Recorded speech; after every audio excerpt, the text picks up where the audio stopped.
Hello? I forgot to cue up my background music before starting. Although that's something I always do anyway, but can you hear it okay, or should I turn it up louder? Also, hi. Thank you. I'll thank everybody properly whenever I appear, but first, you must help me, traveler, with my audio mixing. Is it good? My cough is the worst that it's been in a long time. I have been straight up eating like garbage for months now. I can't help myself. I love drinking coffee and having lots of acidic food, and I'm paying for it so much.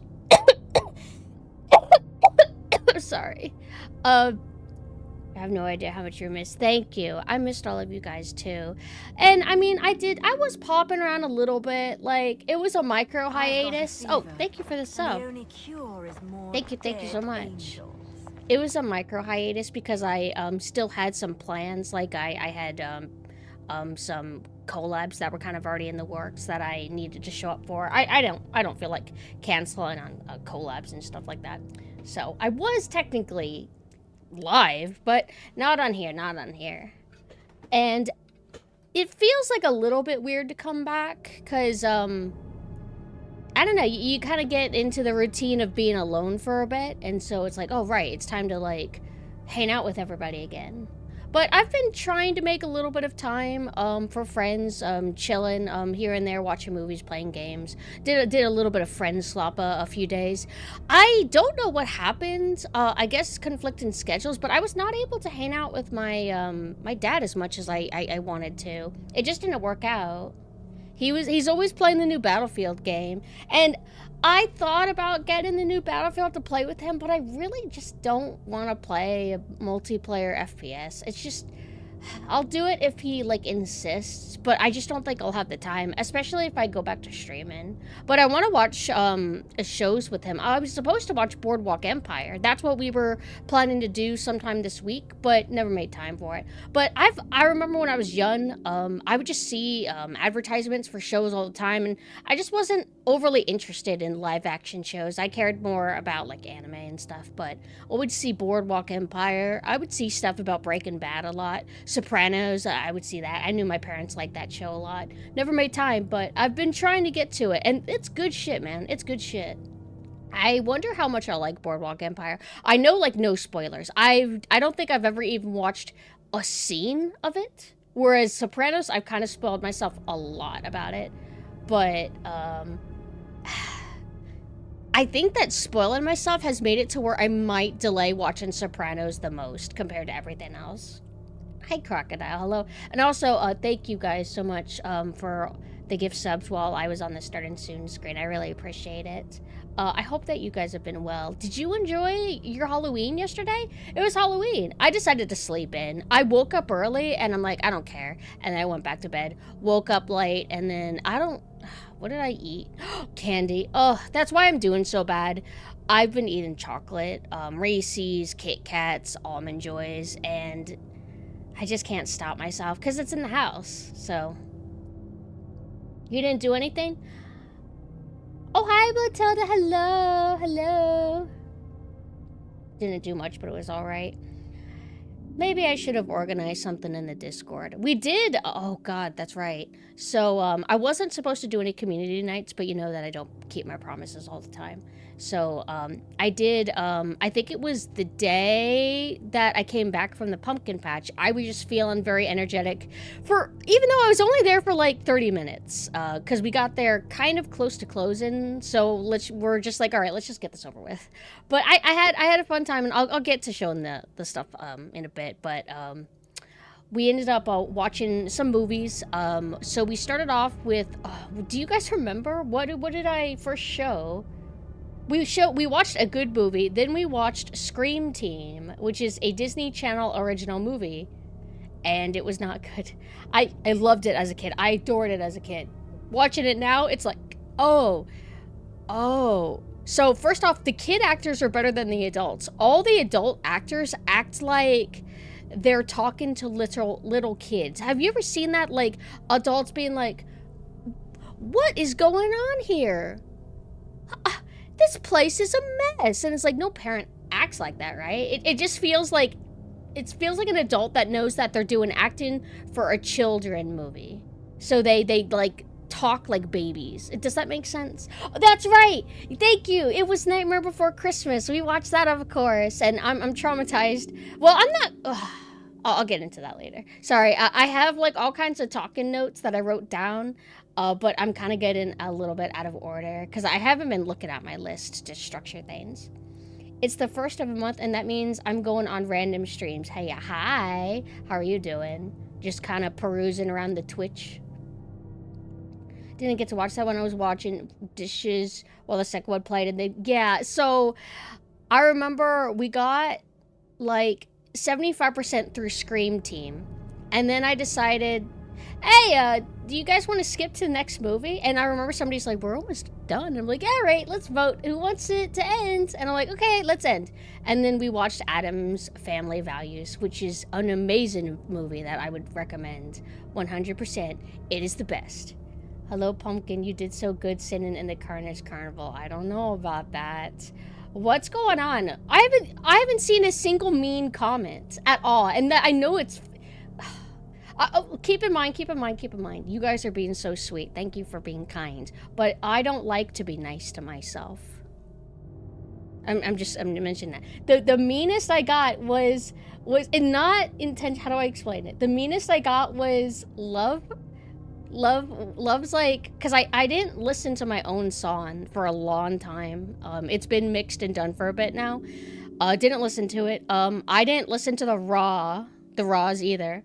And I ran it by a few friends. I'm like, what's going on? What should I expect? Because I'm never going to listen to it. I mean, it's like, it sounds like you don't sing. It sounds like karaoke. It's like fine. It's like fine.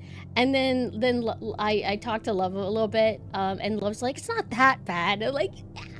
But I love, yeah, you weren't mean, but I feel like you and me are the most in sync about that, and that's what I appreciate about that. It would be different if like I tried to contribute art, and then people were like, "Oh, that sucks, Pumpkin." I'd be like, "Oh, that's okay. I've only been training in art my whole life," because it's seinen. It's like, "Oh, I didn't do good." No, I'm sorry. You could be nice. I don't want to be nice if that's okay, cause. I'm kind of autistic and dissecty, and if I'm autistic and dissecty to, you know, anime, movies I watch, video games I play, I should be able to extend that to myself a little bit, right? Hi, Mina. No problem. I hope you find more cool people, Malric, and thank you for dropping by. Cool to meet you. Lobotomy's giving me shit. Blentilda's giving me shit. Nobody wants me to be mean to myself. Ugh. I love being mean to myself, though. Soon. No, it's not soon. It's being right. I'm right. I'm correct. What was I talking about before this? Oh, right. Scream Teen is, like, very budget. I didn't realize the ghost bride woman, she's Mary or whatever from Hocus Pocus. Because I'm like, man, why do I know her? I recognize her, and it's like, oh, it's her. She did fine. But there is this one character who's super fucking unfunny, like token unfunny, but he's supposed to be super hilarious character. He's like a pilot. He's like a dead plane pilot or something. And he's just trying so hard to be wacky and funny, and it's the most insufferable thing. I got to a point where I'm like, every time he talks, I'm going to start muting him. But it didn't take long before I decided to just switch movies at that point.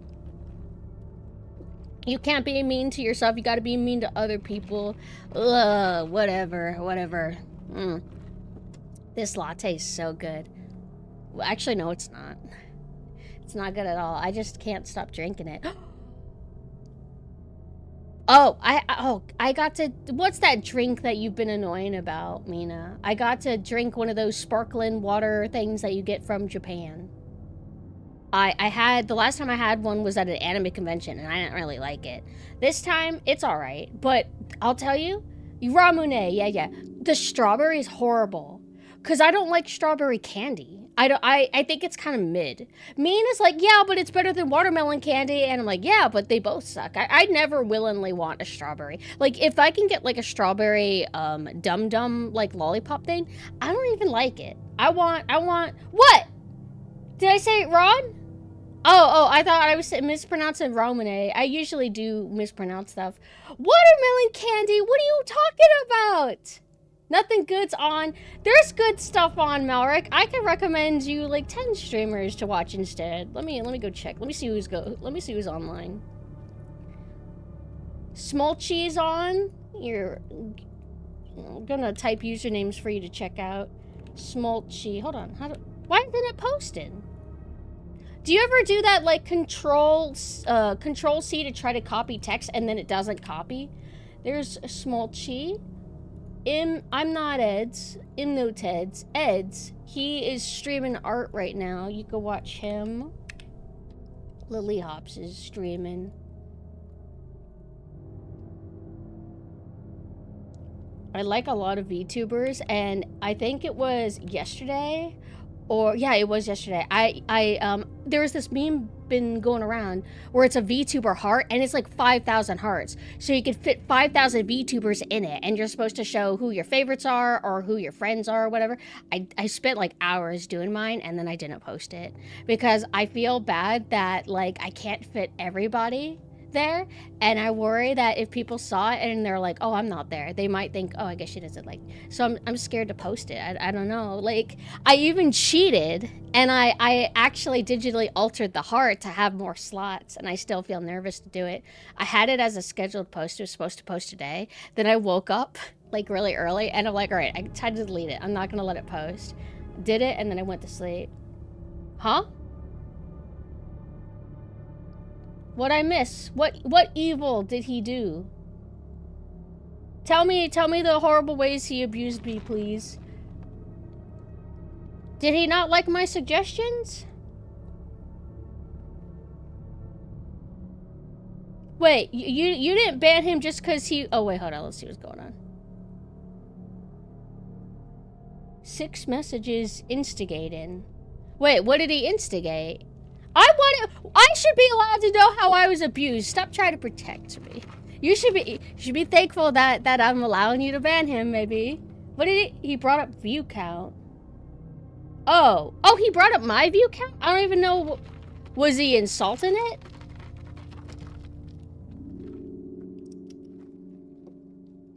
Last time somebody insulted my view count, I think it was on YouTube. I think they were like, lol, 3 people here. And then I told him if he leaves, only 2 people will be there. Well, I need to know the context.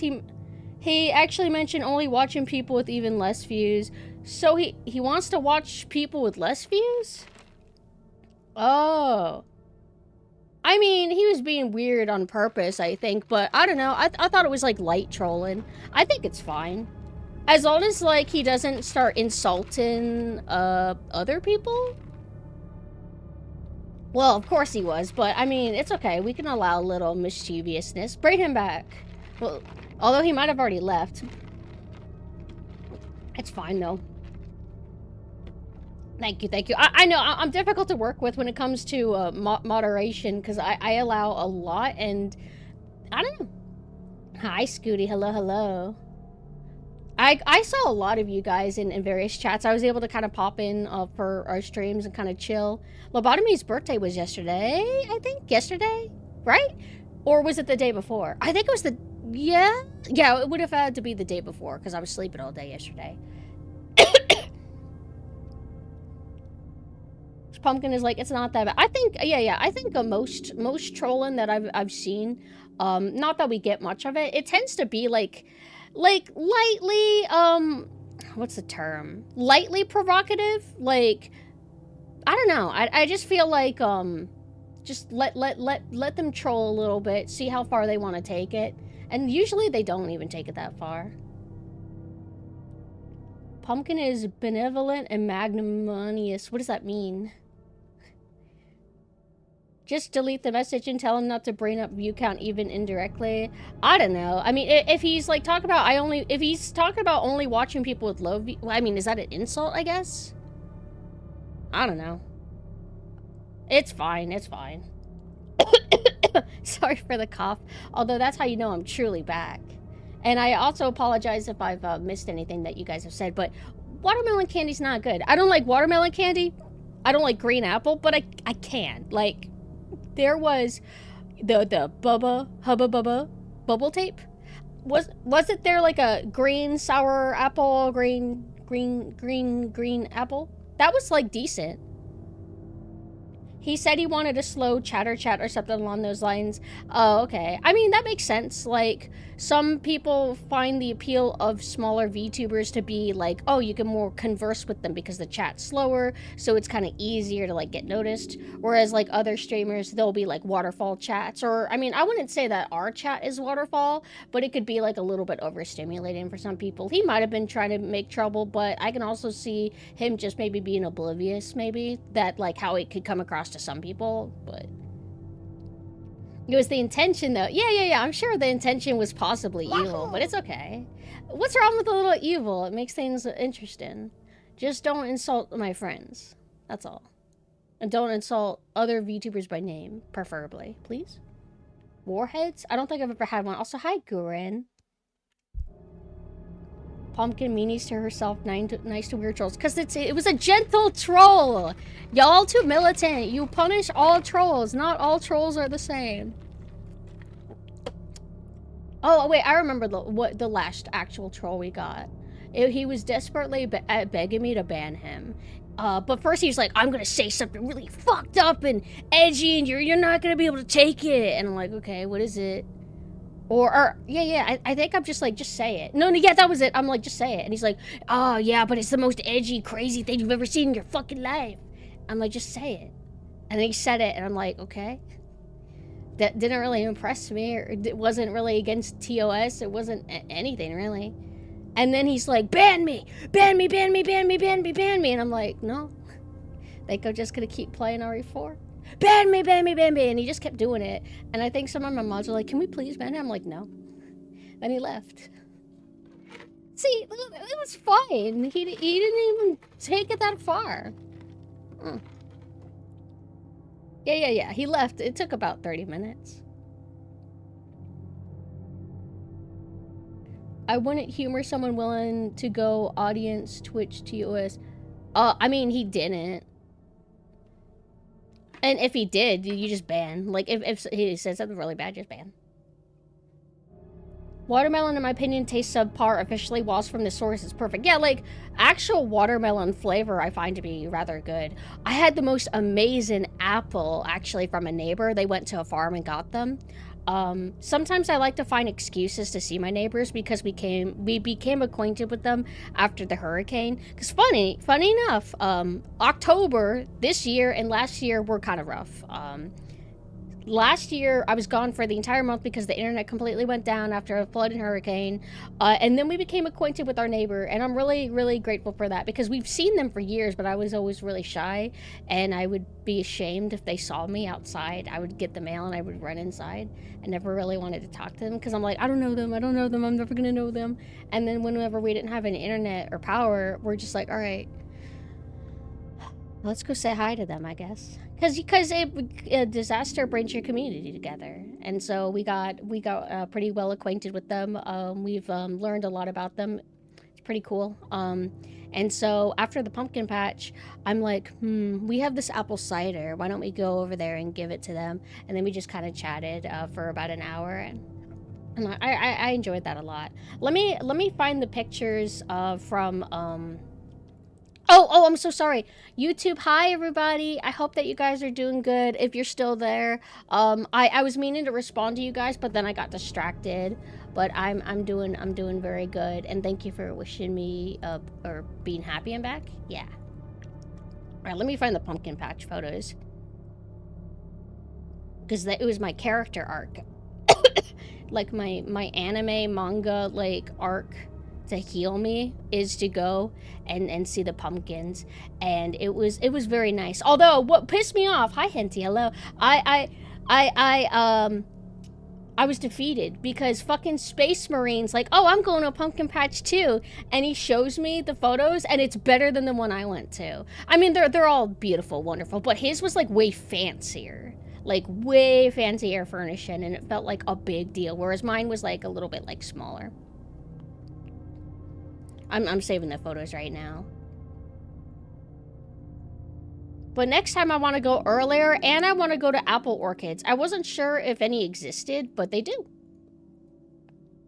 I mean, exist near me, not in general. Of course they exist in general. Let me see. Also, check this out. I'm so excited. Oh, shit! My mama, Ega Happiness, took a very quick vacation. Let me make that to where you can't see it. She took a vacation and went to the States. And she sent me and Mina and Mame letters. And I have it right here. And Ega Happiness is my Life 2D mama. She drew and she rigged my model right here. Oh, thank you for the follow. Thank you. Isn't it cool? I was so excited. Whenever I get like letters like this, I usually store them somewhere. I get lots of cards from my grandma and I put them in a drawer. Hello, Ashley. Hi. But I'm very, very grateful to have like such like wonderful like Live 2D mamas, riggers, like lots of cool people. But anyway. Let me go back to the pumpkin patch. It's got these big pumpkins. And we kind of came late in the season, so I think all the good pumpkins were kind of picked. This is not the full thing. This is just like, just one area. And then this beautiful field. It was freezing cold. I did not bring a jacket, not even a light jacket, and I regretted it really bad. We're doing pretty good. It's been about 2 weeks since I streamed, so I'm now returning, fully in the groove. The yellow sign said, "What's up?"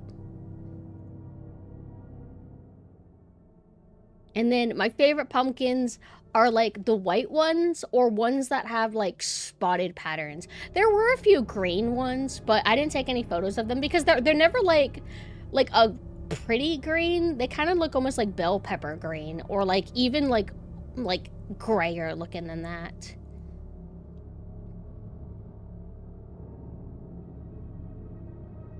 And then I picked just a few things. I also got other trinkets, like we got jars of jam. I got earrings, but I think they forgot to bag them, so I don't have earrings. I picked these. We're not going to do anything with them. They're just like a decoration. But we got to be careful disposing of them because apparently bears can be attracted to pumpkins. I don't know. Well, regarding animals in general, if we're talking like fruits and vegetables, are they attracted to stuff that's rotten, or will that sway them away from it? Because obviously we have to dispose of the pumpkins when they start rotting, but if you just throw them outside or something, wouldn't that be bad? But I don't know, maybe bears wouldn't take interest. And then we also got obviously the cider. We got cider there, but too sweet. I think it had way too much sugar in it, personally. Burn them? Like throw them in a fire? I have a neighbor who has like a good like fire pit thing. We could maybe put them in that. But these are my beautiful pumpkins. Hi, Saya. Hello. I like these. I've never seen pumpkins that look like this, where they got that kind of like pattern. But I'm really glad I went, and I want to make a tradition to do more stuff like that. I did think, oh, maybe there's like Halloween events near us. I do know that one time, I think it was not last October, but the October before it, there was a Halloween event in town, but we were going to try to get food. We weren't planning on like being in an event, and we got stuck in traffic because of like all the Halloween stuff. Maybe we should go to that Halloween thing next time, just to do stuff. Pumpkins can go pretty well in compost piles too. Got to be careful in the fall when bears are hungering for extra food for hibernation. How do bears even survive? Like, I guess like a lot of animal wildlife. I'm trying to think about how there's possibly enough food for them, especially carnivores. But bears could eat meat and veggies and stuff, so I guess they're fine in that regard. These types of patterns I see a lot. I guess it's just which locations they're most popular in. Yeah, like at the grocery store, there's always like lots of pumpkins, but it's always like the typical like orange or maybe the white ones. I like how they're set from least to most orange. Oh yeah, I wanted it to be all like organized. I like this white one because it's got a big stem. But whenever you hold it, it kind of hurts. It has like teeth on it practically. Hi, Malfun. Hello. Hi. They overheat for a while, building up to the winter, and during that time, their metabolism slows down by a ton to slowly use up those resources. Ah. Funnily enough, bears don't actually hibernate in the true sense. They just go on low power mode. So they just kind of sleep a lot, right? Your orange pumpkin already rotted. How do you... The first signs of rot, I think, are you'll start noticing cave-ins, right? You'll start noticing, like, weak spots that are kind of, like, gross. I don't know how long my pumpkins have, but, whatever. I want to make a pumpkin soup, though, but you need a big pumpkin, because, like...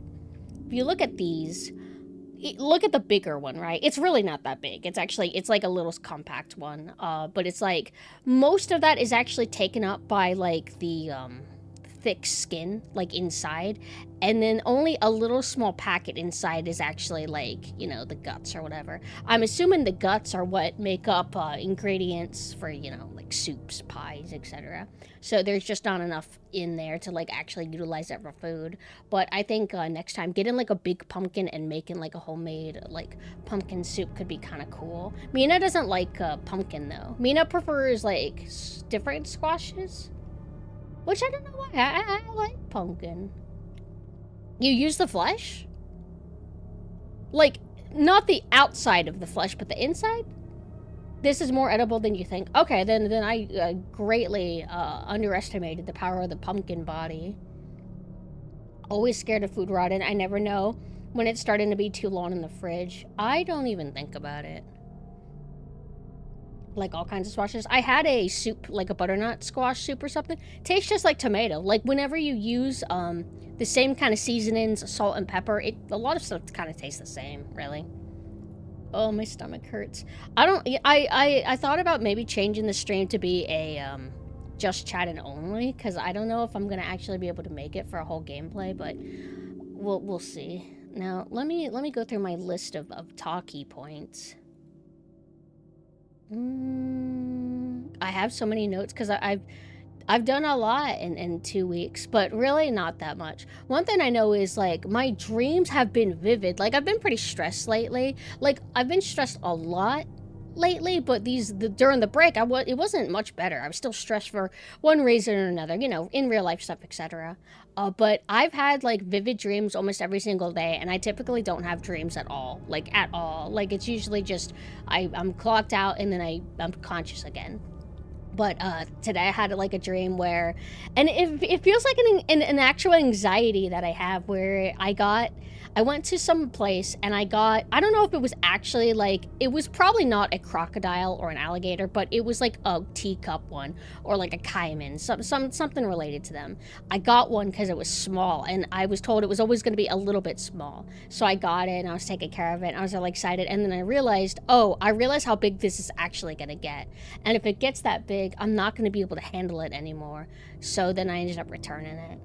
That was my dream. Hold on, I'm getting a message by Love. What's going on?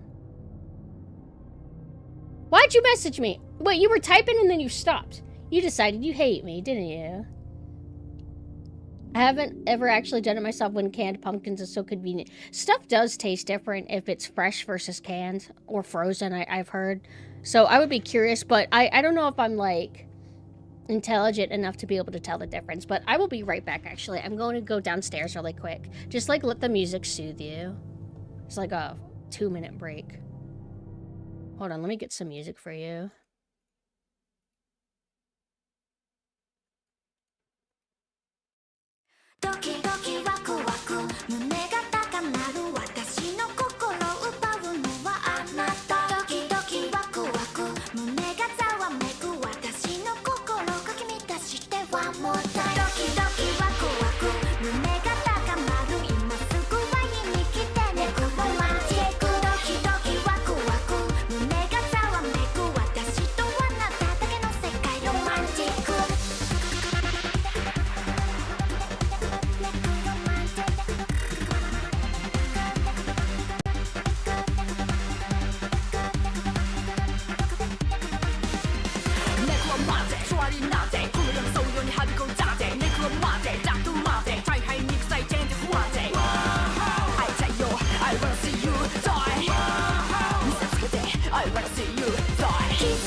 I returned.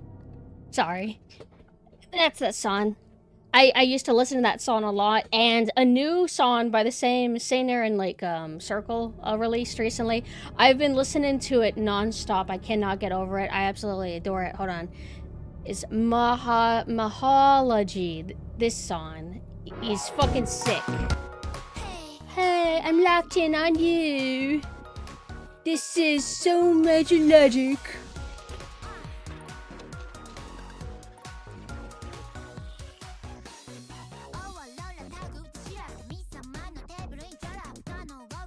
My favorite part's coming up. I love her voice. Hold on, ready? Hold on, ready?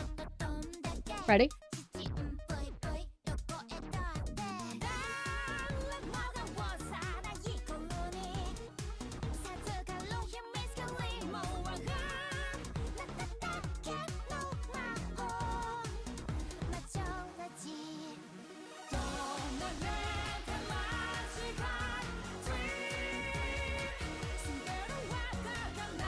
I can't stop listening to it, so much so that I'm like personally sick of it. I always do that to myself. If I like to eat something a lot, I'll eat it till I hate it. If I like to drink something a lot, I'll drink it till I hate it. And if I like to listen to something a lot, I'll do it till I hate it. I don't ever have like cool dreams like gender bender dreams. I only have dreams that are either nonsensical and related to anxiety in general. Not even necessarily anxiety I have, but just like an anxiety inducing situation. And most of the time my dreams are not about me, they're about other people. But the alligator one or crocodile one or whatever it was, that one was about me. And it's like plays into some anxieties I have, because like yeah, I would be afraid to get like a little baby caiman or something, because I would be worried I wouldn't be able to handle it later, or like getting a rabbit or something, because lately I've been like, man, I really would like a pet bunny, but I just know that I am not mentally meant to have one. I do not have what it takes to take care of something so dependent. That's why in the end I got a cat. Even though I love dogs, I love lots of other animals, cats are just, they don't need you that much. I wish she needed me more in a way, but she likes to go off and be independent, like my little kitty, and I love that about her. And I feel like it's a better dynamic, best for the animal, best for me. So best to like try and be careful what you get and make sure that you are able and equipped to handle what pet you get. Because just because you like something doesn't mean that you're meant to have one. Apparently you can toilet train bunnies too. I didn't know that. I thought everything had to be like, you know, they're like, you just go in their tray and then you swap out the paper. But that was like a long time ago that I ever had. I had a bunny for a little short period of time. But I think my grandparents, I think they gave it to another relative. Because I was too young. I was like a little baby practically. Yeah, I didn't know about the thumping. Apparently when rabbits and bunnies are mad, they use their back legs and they make a really loud thump sound, and it's so adorable. I've been watching lots of animal videos because YouTube sometimes gets in a rhythm of making me watch like normal content. See, I've taken a liking to saying the word normal instead of normie. See, normie is a play off of normal. Normie is supposed to be a snarky way to refer to all normal people. But now that media and TV are saying normie, we gotta find another word. So I'm gonna just start saying normal. And you know what? It's nice. Because normie kind of automatically comes across as negative. I don't hate normals. I don't hate normies. I don't think so. I don't think I actually hate them. So, I could say normal. It's not charged. It's not emotionally charged. It's not hateful. Just a little bit of normal. Hello, Ken. Hi. And thank you. Used to have one, but I think it lived less than a year. I think it was constantly anxious. Yeah, some animals, they cannot deal with stress. Apparently, like kangaroos can die just from feeling stressed. And I think a lot of other animals. It's meant to signal discomfort or stress to either to you to tell you that they didn't like that, or to other rabbits if a predator might be around. That's fucking normal core right now. Partied like crazy. Did you like drink? Oh, you're so cool and mature. I want to drink too, but it's so gross. I want to drink for Mame. I think Mame was telling me how she's drinking wine and stuff. She's so cool. She's a wine vampire. Oh, this is driving me crazy. Do you ever have like headphone rattling? Did you know that sound is vibrations? And there's vibrating going on in my ears and I don't like it. It makes me upset and I hate it. So stop. Oh.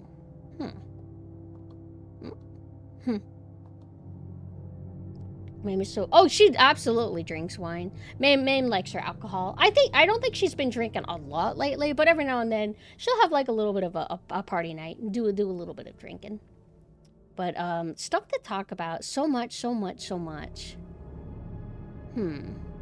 Well, I think you guys need some visual stimulation. You guys are people with eyes, hopefully. And if not, that's okay. We still like you. I have gotten like some art while I've been away, and it's a lot of really cool stuff actually. Let me see, what have I not shown? I think I showed this that Watson drew. I'm pretty sure, right? Because my memory is kind of like bad, but I thought this was sick. I like the fire. And then my friend Goat drew this for me. He likes Nanessa, and he said that he really likes her nurse costume, so he decided to draw it, and I think it's so sick. I really love Goat's art a lot. I've been a fan for a very long time. I'm a big fan of one of his OCs, Gwendolyn. I've been like a hardcore like simp for her for a very long time. It's been years. I love her. Is it okay to ask you Resident Evil question? Yeah. Go ahead. What's up? And then there's also a black and white version. I really like that about Goat's art, that they use very minimal color. Their Jezebel art's so cool because it's usually just like black, white, red. And then Gwendolyn art is usually like, you know, black, white, green. And I like green. And Gwendolyn has like pigtail style. This, I don't have a photo of Gwendolyn on hand, but I should show you guys what she looks like one day. Also this. Oh, it's tiny. I love this. This is so cool. I've seen their art around. I think they did some art for like Love and a few people. And I'm like, oh, it's so cool. And then they did this and I'm like, oh, Let me find their Twitter so I can properly credit. I need to do that for the goat one as well. Give me a second. I wish that you could just search somebody's tag on Twitter, but tags on Twitter doesn't show you all the actual art. It literally filters out a ton. So I need to like manually like actually click through. Here we go. I'll link the actual post itself. But Maiden Akai did this. I really love the color palette too. I dabble in like pixel art kind of, like not really, I use a pixel brush tool, but I do not compare to like this like more authentic like sick stuff, you know what I mean? I love it. How do they do that? It's got the cool dither in. I do have a dither in filter that I'm able to do, but I don't think I ever utilize it properly. For the original trilogy, do you have a preferred platform you play them on? I know that Capcom likes to re-release the classics in HD packages or retro servers, but wanted your 2 cents on where the good versions are sitting at. Hi, Junk Labs. Hello. So, with the ports, I don't tend to be as perfectly versed on those, like, oh, the GameCube version is actually the best because of so technicality. I don't really know that stuff very well, but I would say I wouldn't recommend playing. I think RE2 is the only of the original trilogy that's on N64. I would say just don't play that one first because they crush the music to where it's like really low quality. Like everybody always talks about how cool it is that they were able to fit RE2 on a cartridge to be playable on N64, but I still wouldn't recommend that be your first choice for your first playthrough. Just because like the music is really good. You don't want to hear it like altered. Not for your first time. Let me see what else I got. Which one's the best? So for Resident Evil 1, when they first released it, it was just called Resident Evil 1, and it did not have, from what I remember, it doesn't have auto aim as an option. Then it got 2 director's cuts. So one director's cut will have the classic Resident Evil 1 cover that you guys might be used to. That one is just the director's cut, and it's good. It's the best one. DualShock will have an kind of like a ugly plainer cover, and that is the one that has the bad music. It'll be called Director's Cut DualShock. You don't want that version. That one has like a completely altered soundtrack. I might have said it's a bad soundtrack. It's not a bad soundtrack. It's just clearly not as good as the original. People always meme about the fart and basement music song, which is bad, and there are theories on why it's bad, like that there might have been a technical issue on something about the programming fucked it up, and that's not how the song's supposed to play. But the overall soundtrack, besides that, is actually kind of fine. Like I actually like it, but the original is just so much better. More art. So I skipped on art. Oh, wait. First, let me show this. Look. So this is related to the Carnage Carnival. Let me find her Twitter so I can properly credit her. But she did pumpkins for everybody in the Carnage Carnival concert, except herself, unfortunately. Oh, thank you for the sub. Oh, this would be a cute like follow alert, maybe, like using this for something. But yeah, she did like a ton of these like animated sprites. But yeah, she didn't do one for herself, and then we ended up deciding to use these for our Foogies when we popped on to say like Happy Halloween before our last song played. Hold on. Sorry, I'm having trouble. Oh, I was like trying to look for her post of it, but I realized, oh wait, I'm the one who posted it myself. So this is done by Tomoshi. She's also a streamer. So please consider following her. Can I shout her out? Okay, she has the same username on Twitch as well. Shout out Tomoshi EXE.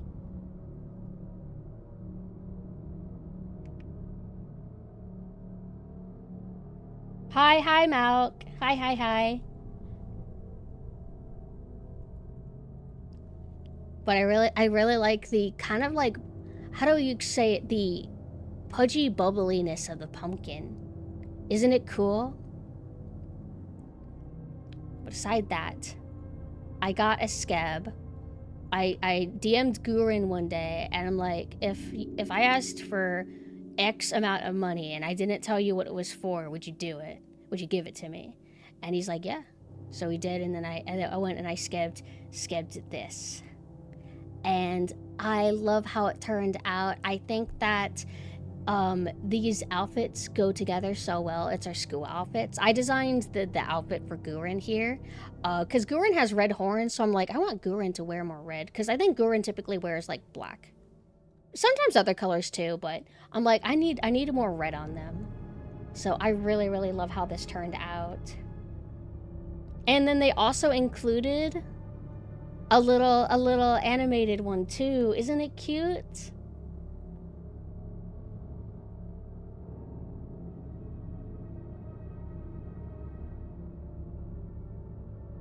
Don't worry about the ban.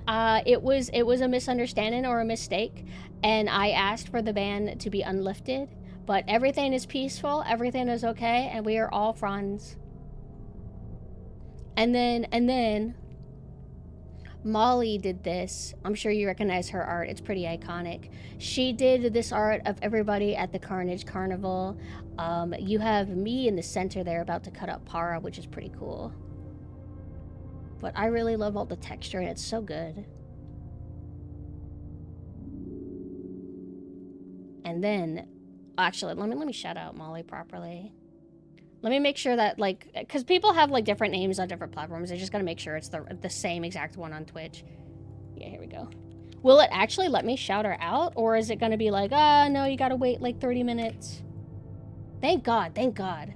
What determines whenever it blocks you from shouting people out? Because I know it forces cooldown limits on you sometimes. Can you link the last one? Oh, which one? The skeb of Gurren and me? Yeah, like, one second, hold on. It should be... Here we go. This is the post, but it also links to the artist as well. The artist being B_NOSK.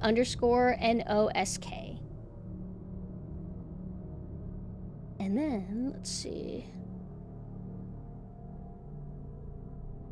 There's some more, but they're like a little bit spicy. I don't know if I'm able to show them. So you can just kind of like, if you join my Discord, by the way, which is !Discord, you can look in the Pumpkin Art channel, and then you can see pretty much all the art. I try to document all that stuff properly.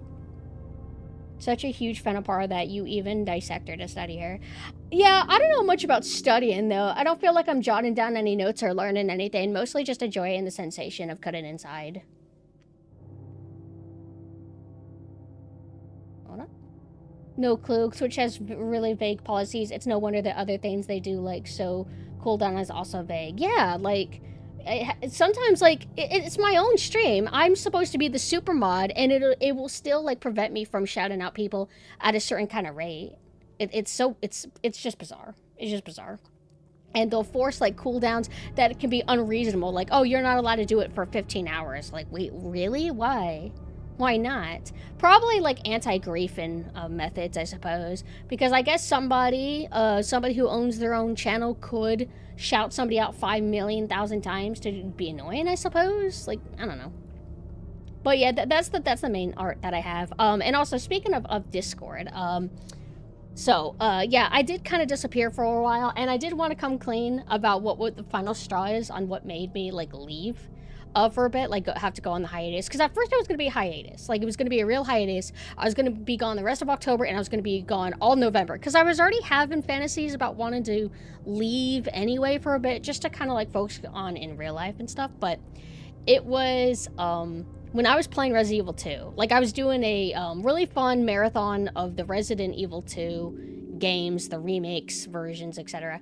Got to the original Resident Evil 2, but if I am not at the top of my game, there are certain spots where if you are not at the top of your game, you will get grabbed and bit, and it's embarrassing. And that happened, and I got really mad because my pride was hurt. Like, no, I'm a god gamer. I'm not supposed to fuck up here. This is a beginner's mistake. So, whenever you enter the room that leads you to the first save room, you're kind of boxed in. You have like a girl zombie that's on the left. I think you have all the rest of the zombies on the right. And you have to be really fast dispatching the girl zombie, because if you do, you're able to run to where she is, and then you can focus on standing your ground with your back against the wall and focus on like taking out all the zombies. It's the best thing. But sometimes my brain doesn't remember the way to do it properly, and so I ended up just getting boxed in and grabbed, and then I rage quit. So that's kind of why I disappeared. But then I announced my break, and then I'm like, okay, anyway, I have to come back and talk about Nikudachi. And I regret that I didn't talk about it properly. Mostly, I treated it too lax. I didn't play into cave fab or whatever the hell you call it. I didn't, like, have more fun with it, because I was just, like, treating it like normal. Like, I don't know. I don't feel like I'm a playful enough streamer. I tend to be more, what's the term? Lax about it. But, Nikudachi, is a VTuber group that I am now a part of. Names of a friend. Thank you for the follow. It's a VTuber group I'm a part of. We have, I think, 6 members total. We don't have a website yet, though. But here's Nikudachi. Nikudachi, that's the Twitter. And if you feel like joining the Nikudachi Discord, that should be, I think I wrote it as Nikucord. Yeah. Our Discord is slowly growing. Since we had been working on all the plans for the debuts and all that for a while, we've kind of been on the down low for a bit, kind of resting, because the month's been crazy for us, especially for like me and Mame. Probably, well, actually, no, I'm sure they've been extra busy with other stuff too. Ghost doing so much like live 2D model stuff, but we were like prepping for the Carnage Carnival, doing lots of collabs, lots of stuff. But now it's all over, and hopefully November will be a lot calmer. But with that said, I do believe that Captain Nanessa, my little military raptor spin-off, will be hopefully able to debut this month. I'm hoping, because I also have something to show you guys in December as well. So technically, there's still a little bit more excitement to come.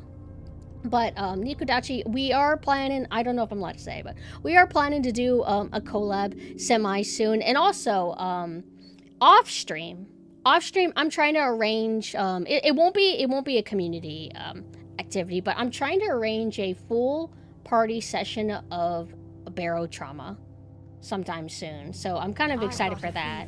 Oh, thank you for the sub. Thank you. Dead angels. Know how that feels. On normal runs, I can get to the RPD without getting hit, but on off days, I can find myself actually dying in that segment. Don't let it take to heart, and take a break if you feel like you need it. But my pride, I should not ever make mistakes. I will say, my average, it's 50-50 if I will get grabbed by at least one zombie on my way to the RPD. If that happens, I don't take it too hard, but it's just that one spot that's in front of the save room. If I get grabbed there, I just get mad because I know how to do it perfectly. So that one, it just makes me angry. It makes me angry. But I do apologize. Because I've been so stressed, and I've been leaking it into the streams, not being able to kind of push it out of my mind very easily. So there was just multiple times where I'm like, all right, I'm just leaving. I'm going to leave you guys. Too much. It's not fun. Feel awkward not playing, but I'll just metaphorically sit on your shoulder and play with you. Wait, awkward not playing? Wait, what do you mean? How did you set us up as chatters? So it's a program called Stream Avatars, and it's a little bit confusing to figure out, but you can use presets, or you can commission a custom avatar set, and then it's a program that you run on Steam. Also, I might have to go to the bathroom for the 500th time, because I finished drinking my coffee, and it just comes out in bursts. It's never just like, just all done in one go. You are human. It's not like you can turn off a switch and it drops the entire emotional part of being human. I wish, though. I want to be like more cold and robotic. Get where you're coming from, like the emotions in the cup are overflowing, it's hard not to spill. I'm glad you recognize those moments and have the reflex to course correct. Yeah, but my brain tells me that I can't take breaks, that I should never take breaks. You shouldn't. So it's difficult to finally like actually do it. Because I think a lot of streamers are the same way. They don't want to take breaks. And there is like a good, the routine is healthy, having a consistent routine. Even if it makes your schedule kind of busy and like overstuffed, it is good, I feel. There was something I was going to say. Something about streaming schedule. Overstuffed. Routine. Oh, what I was going to say though is that if it gets to a point where you feel like you are like micro crashing out like 30% of the time, I don't think that's good necessarily. So I think that's whenever it's like, okay, you have to sacrifice the routine for a bit for the sake of everybody in your chat. Because like I don't actually want to bring down people in chat. Even though I'm a pretty negative, kind of cynical, cunty person, I don't actually want to be a miserable experience. I don't want to actually, hey guys, thanks for coming. I'm leaving. Bye. I don't want to do that. Well, not that I actually did it like that, but sometimes I'd be like, oh, I just can't do it anymore. I'm leaving. That's not good. I have to pee. I'm sorry. I'll be right back. During the Carnage Carnival, I had to go to the bathroom so bad. Because, like, if you're on your period or if you're anxious, it makes it worse. I will tell you that. And I drank 5,000 lattes.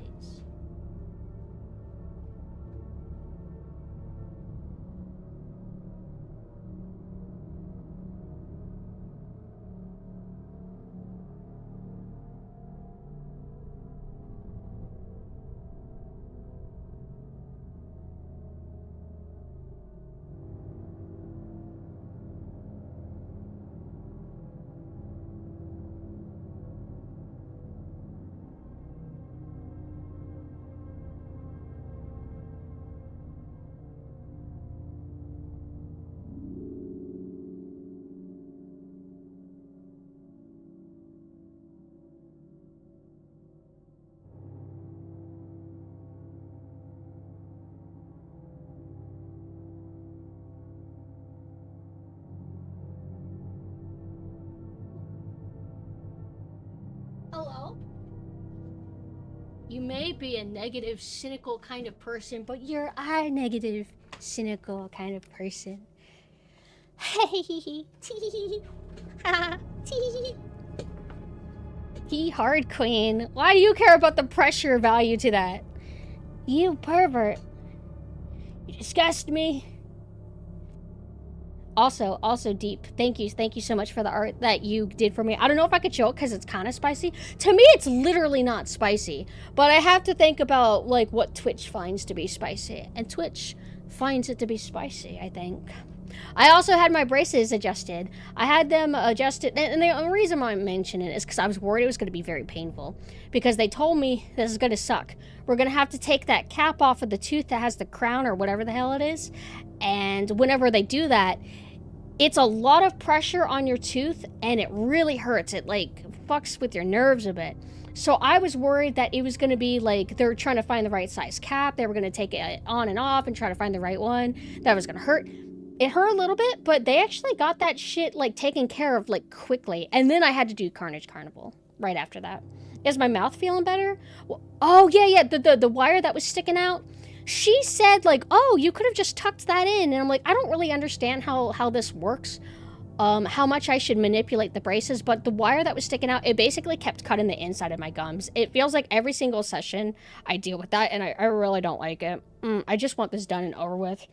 I can't wait till I can remove them. Hello, Mega Man. Hi. Blue Sky. Do people still use Blue Sky? I haven't posted in a while.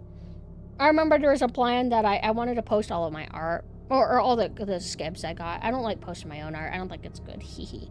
Oh! Do I have any commissions that I drew that I'm able to show? Like, am I allowed to show? I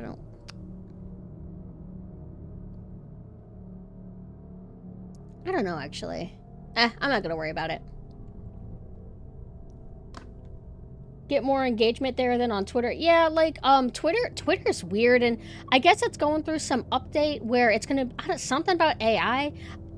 Twitter reach in general, it just feels like a mess. I think that things used to feel better. Sometimes I think about canceling Twitter Blue, because I'm like, I don't think it helps, like, at all. But I like to keep it because that highlights tab is just really, really useful to make things more easily accessible to people.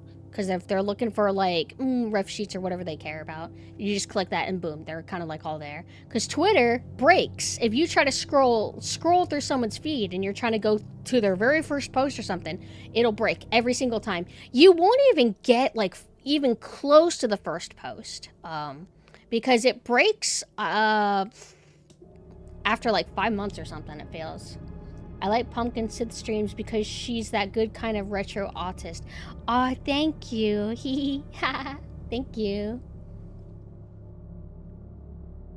Thought of using Blue Sky, but it's really boring. It's just the grind. There's not enough like content there to keep you scrolling, which I mean, I guess that's good because then all you have to do is think of it as a place to upload your own art. But you're like, well, I don't feel like chilling on Blue Sky, so why do I even care to even post there if I'm not even gonna be there? Like, you know what I mean? But then again, I'm like that with TikTok. I upload to TikTok sometimes and then I just leave. I never like actually skim or scroll TikTok.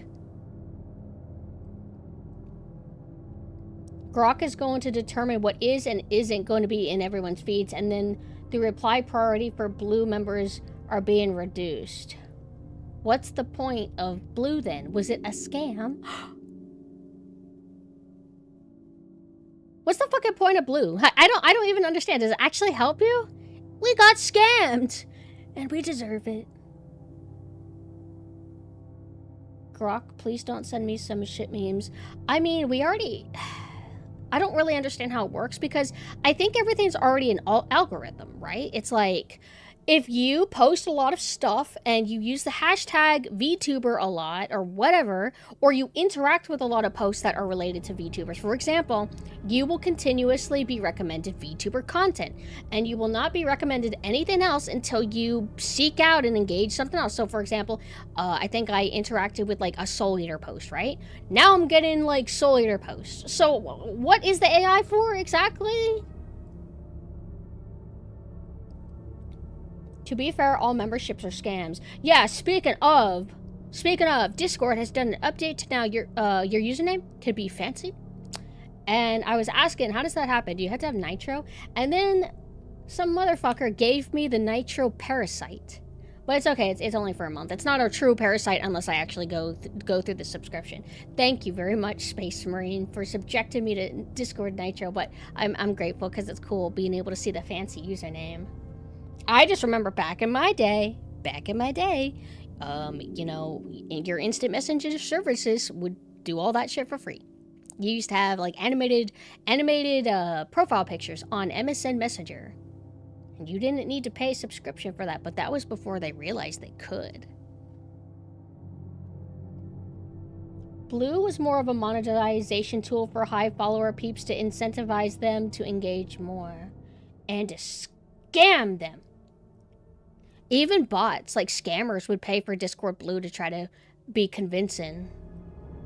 But it's okay, because I think they actually make decent amount of money scamming people. So, what's $8 to them, or however much it costs? No. I don't actually dislike Nitro. I more like to just give Discord shit. I just don't want to pay the subscription because I just don't think I'll utilize that much. But Seventh, actually, I wanted to accept because I remember you did give me Nitro, but I got scared because I wasn't sure if it was a virus.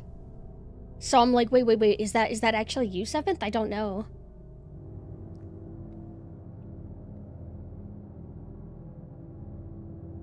I did I get paranoid of you too, Riot? And another thing is like Discord, they reduce the file size limit. So like, it feels like I can't even send a basic image without it saying like, oh, you need Discord Nitro for it. I'm like, ugh. I think I'm just already on too many, what's it called, subscriptions already. Felt like the people I send it to would block you. I didn't block you though. I'll mention that.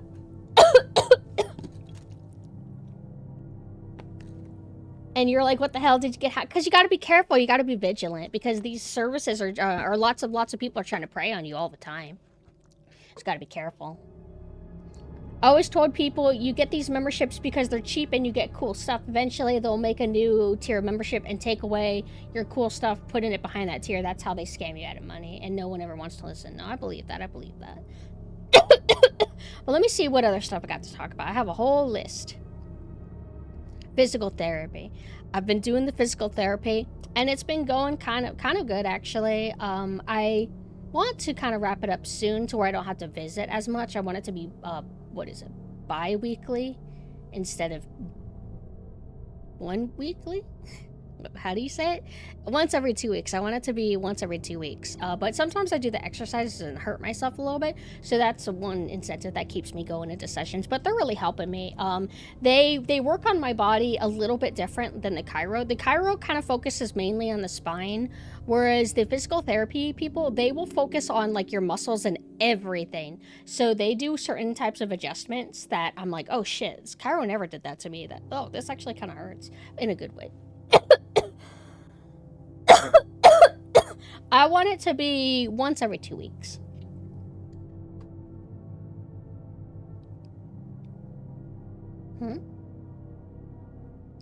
Catching up a little bit. I apologize if I missed anything. I've thought of posting the process videos to TikToks, but I don't want people on that platform following me around and finding dirt on me that your parent, like about, like art? I wouldn't worry. Unless there's like specific people that you're worried about, but I feel like it's fine. But I asked about my hand to the physical therapist. So I did mention that they're not really sure if it's nerve. They don't think it's nerve related actually. But he basically said that your hand's just weak and that you can make it stronger. And he gave me reasonable expectations. He didn't say that I'll be cured permanently forever, but he said that if I do hand exercises and I also strengthen that arm in general, that the pain can completely go away. So that's why I'm kind of glad that I'm kind of taking care of this stuff soon. You use Ibis too? Ibis is so useful. I love it.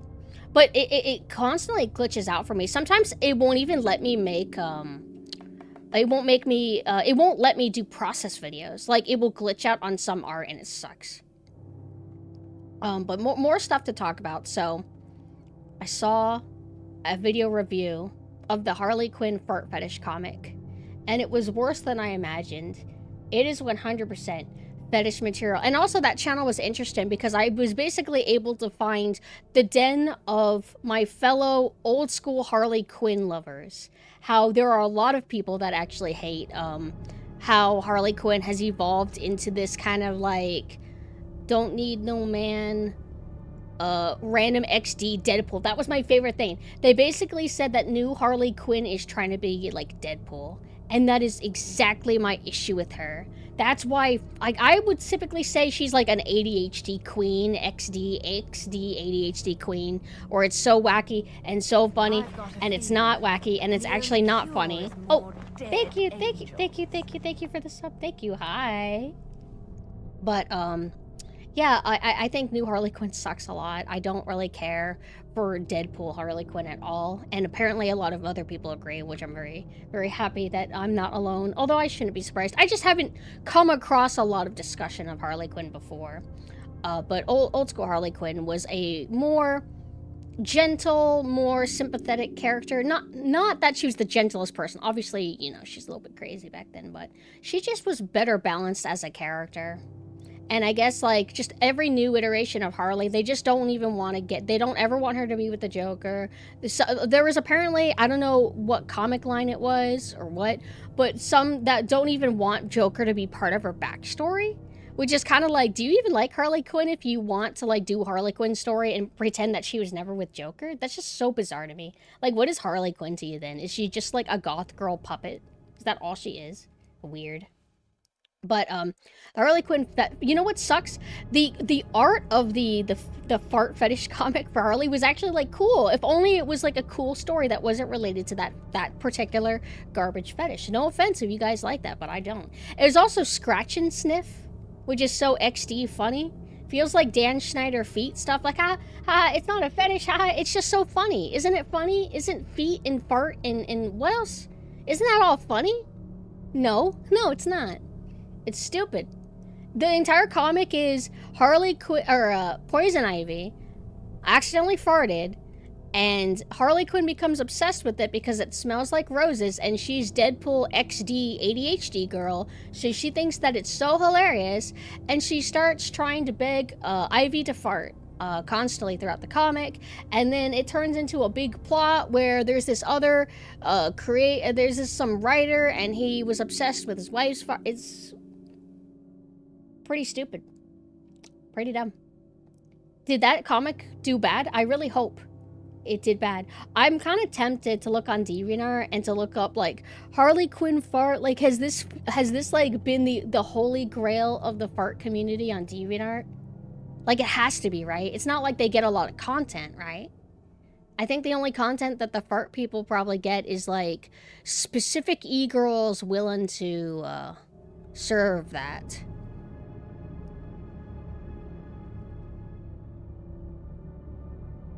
I'm pretty sure they were so desperate for sales that they went into the fetish content.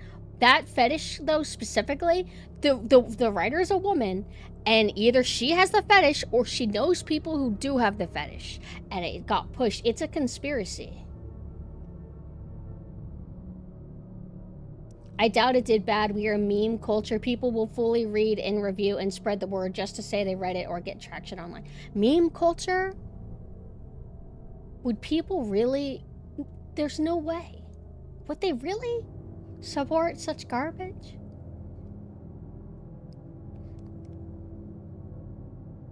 It was a girl. It was a girl that wrote it. New Harley Quinn show kind of blows, but it has its moments. I don't want to watch it because it looks like your kind of generic adult comedy. I've heard like good things about it that is like fine, but I also don't need to watch it. Because it's not really what I want from the Batman IP.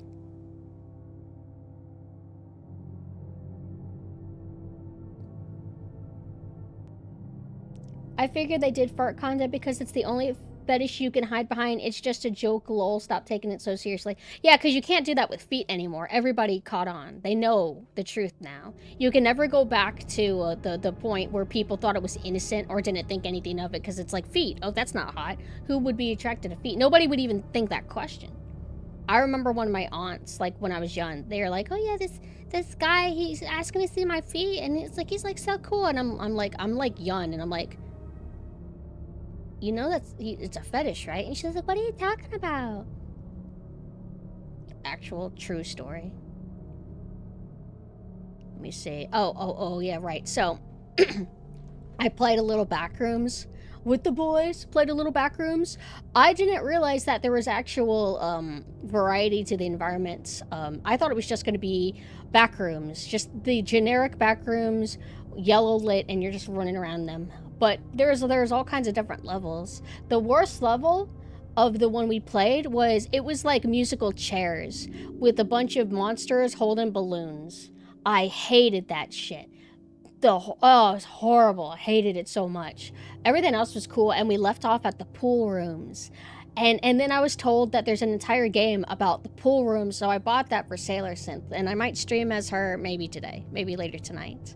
But it was not bad. It was like, okay. I mean, I'm not scared, but the monsters are kind of creepy and they come after you. But after that, we watched a few movies. So there is a movie that I watched a long time ago when I was young called Stay Alive.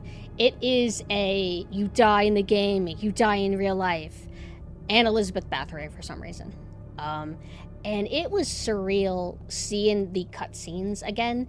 They were obviously all pre-rendered cutscenes. They did not make a real functioning game to like make it look like an authentic experience. Yes, it did have Frankie Muniz. It also has one of the incest brothers from It's Always Sunny. Like there's an actor, and I'm like, why do I know this guy? And then my friend, he's like, oh, that's from they're in an Always Sunny. And I'm like, oh my god, you're right. It was sick. But anyway, movie is kind of charming. There's a part where they're in an actual game store and they have like Unreal Tournament posters, and we were trying our best to pause and like see what we recognize. Saw like some Dance Revolution, and for some reason they had a poster of this animated movie that I used to see trailers for a lot. It's called Steam Boy, I think. I never did watch it, But now I want to see it. And I'm saying this poster covered the entire fucking wall. It was huge. Did anybody ever see Steam Boy at all? But anyway, the movie, it's mediocre, but it has a cult following, and I can kind of see why it does. And we skimmed and we watched another movie, Unfriended, because we watched 5 seconds again of the War of the Worlds with Ice Cube or whatever, and so we watched a little bit of Unfriended and Unfriended: The Dark Web, the sequel. It's incredible, and it's more authentic than the War of the Worlds. They had like Skype, like actual Skype. They had Facebook.com, YouTube.com. They were using like the real site, so I'm like, oh, it's kind of authentic. But essentially, it is still a movie where you are hacked into somebody's computer and you're just watching them click and open windows, and it's hard to stomach or take seriously because it's like people looking in their webcam, no, oh my god, don't do it, no, and it's like, turn off the fucking computer. Bullying's not real. Your friends dying in the computer is not real. Just turn off the computer and walk away. I can't take it seriously. And there was one. It was a movie that came out in 2003, because we skimmed multiple of these. We didn't watch it in full, but we need to. I think we need to do this in the Discord. It's called, like, Stream Screamers? Let me look.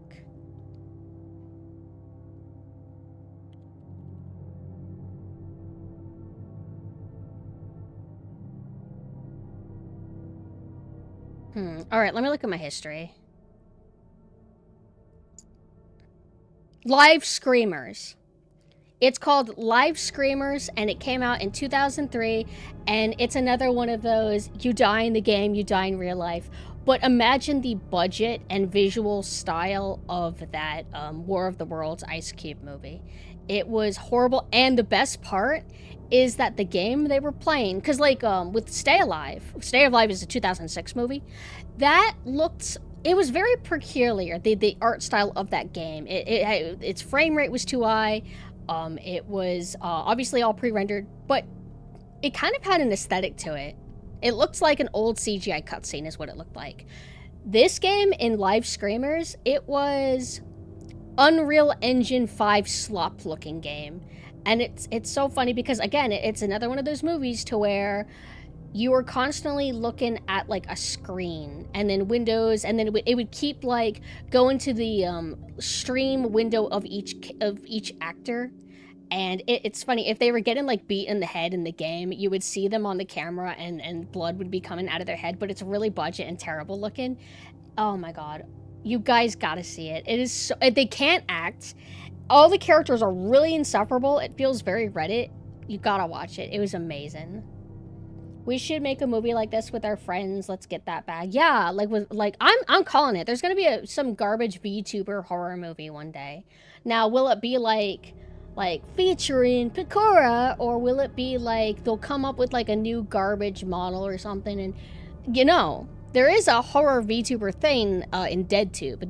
There is a arc. I think it already passed though, but it was a VTuber arc where the big bad was a VTuber, a Neko VTuber girl, and then we get to find out their real identity, and it's surprising. I never expected who it was.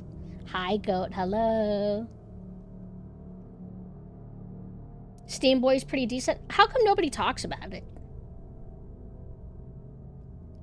They're gonna come up with completely original, completely generic VTubers. What if the design is actually good? If the design is at least good, maybe it could become iconic. It won't be a good movie though. Oh, also, Unfriended? I think that's Bloober Slop too. Apparently it's Bloober. Right? Right. Which means that Bloober's been around for quite a long time. That was 2006. Then that would be such a shame because the movie can never be good. It can't be. It can't be. It's horror slappa. I don't know about social media horror. I just don't know if it can be good. Especially because we are just...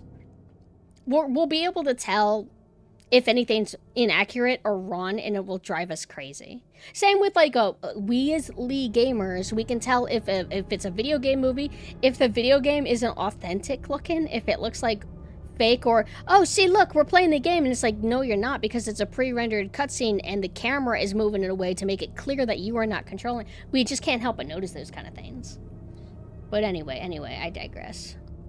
I forgot that Hazbin Hotel is now out. Season 2. And Saya, you said, you asked her, are we gonna hate watch it? We're not gonna hate watch it. We're gonna hate watch it, because I kind of like it. I don't know if they're gonna learn their lesson from season 1, because I like Hazbin Hotel. My only issues with it are, obviously it's a little bit cringe, of course, but my main issues, besides cringe value, are the pacing. They overstuffed it. I guess they thought that this was the only season they were ever gonna get greenlit for, so they wanted to throw in as many loose ends as they can. So then, you know, the people would be like, oh, well, there's a lot here. We need more seasons to see where it leads to, I guess. It was Blumhouse. Yeah, my bad, sorry. Blumhouse and Bloober are kind of like the same to me. Blumhouse is movie version. Bloober game version. I apologize. I mix them up all the time. But what was I talking about? Oh yeah, Hazbin Hotel. So yeah, Hazbin Hotel was just overstuffed. Too many characters, they don't know what to do with them. The writing isn't very great. That's pretty much the main issue. Season 2, I hope that they fucking chill out a little bit. Like, just don't try to do so much stuff, except that you can't give every single character love. But I feel like it must be either like trying to appease fans, because fans will latch on to any character no matter how niche they are, or no matter how much screen time so character is or isn't supposed to have, and then demand more and more and more. So if you try to appease everybody, you're gonna appease nobody. Well, I mean, I think a lot of Hazbin Hotel fans do not care at all. But a lot of people's issues with Hazbin Hotel is also how they handle delicate content. I feel like that's the least of its issues, personally. I don't care. I just want it to be structured better. That's all I care about. Just make it feel less messy. Just hone your focus. And then I can get into it. Even if it's still as bad or as mixed bag as season 1, I'll still like it enough, I guess. I want more Vox. I want more Alistor. I want more Charlie. I love Charlie. I couldn't find exact numbers, but I did get a good gauge of how Harley's fart performed internally at DC. Out of the 206 comics published in March, Harley hit 159. So not that great. Good. Doesn't deserve it. And the comic released at almost $8, but stayed at the same value since then. Did you know Iriel was a Hazbin Hotel at one point? I did not know that, actually. I'm actually not an Alistar girl, but I do like him. My favorite is Vox. I like Vox. I like Charlie. I like Valentino. I like Valentino, and I like Angel Dust. But I do like Alistar, but I wouldn't define myself as like an Alistar, if that makes sense. I'm gonna spend a 10K video on a music video of her and Charlie. No, I do that at Vox or Phaeton.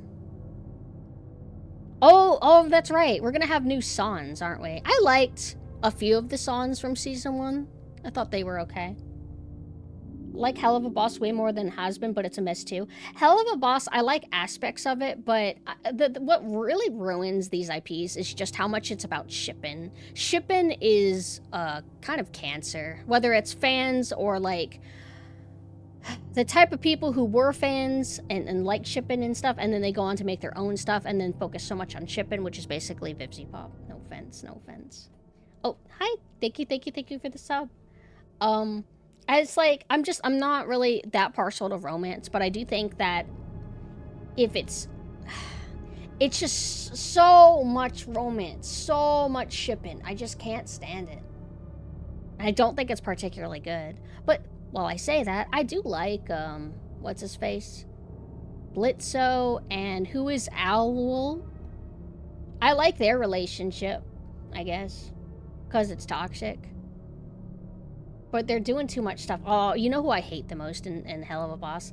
I hate that clown, robot clown. I hate his voice. I think it's stupid. But anyway, we can't talk about Hazbin too much or everybody will want to leave, and I don't want to make people sick. I'm sorry. Another thing that is out soon, right? Or is it February? When does Resident Evil 9 come out? Cause Silent Hill F. Okay, I was right. So Silent Hill F is what came out like during like, you know, Halloween kind of time, like around that period, like October, November, etc. But Resident Evil 9 comes out February. I thought it was coming out sooner, but then I remembered somebody said February. I am not looking forward to it at all. It's going to be terrible, and I will not buy it on launch. I don't even want to buy it. I think it's not going to be good. But I haven't heard any news about it, any like updates on like what to expect from it. I wonder if they're going to keep it on the down low to kind of like surprise you. But aside that, don't worry, I'm also going to talk about the Carnage Carnival soon. But I have like a whole list of stuff to talk about. Talked about all that.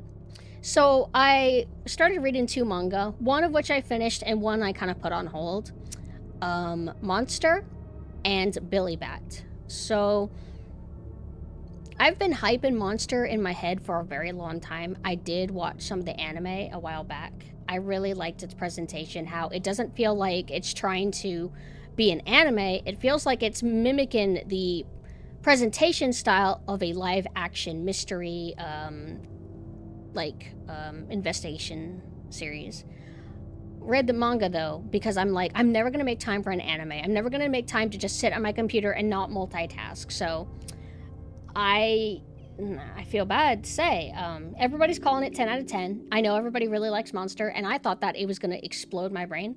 I thought it was fine. I like aspects of it. I like the cast and everything. I even like the kind of shitty ex-fiance lady, like, you know, the smug one that's engaged to Dr. Tenma. I like her. Like, I liked her even when she was evil, but spoilers, they do kind of redeem her a bit. I think my main issue with Monster, because I'm like, me and Mina were talking about our types of autism. One autism that I tend to have is inner workings and structure of things, like pacing, like technical stuff. Monster feels bloated to me. Is that horrible or unbased and cringe e-girl thought, or is that fair?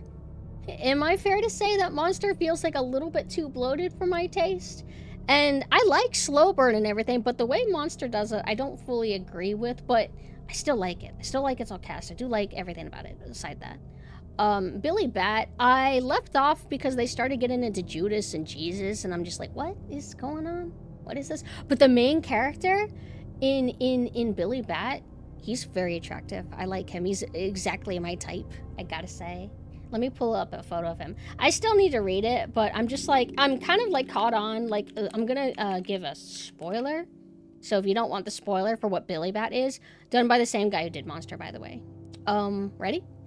I think it's doing a In the Mouth of Madness kind of deal. So once I caught on, I'm like, oh shit. And then it got into Judas and Jesus, and I'm like, just like, I don't know what the series is trying to be, but I gotta get to it. I gotta get to it. My friend said that he likes it more than Monster, so I'm like, I'll give it a chance. He's so cute. I love him.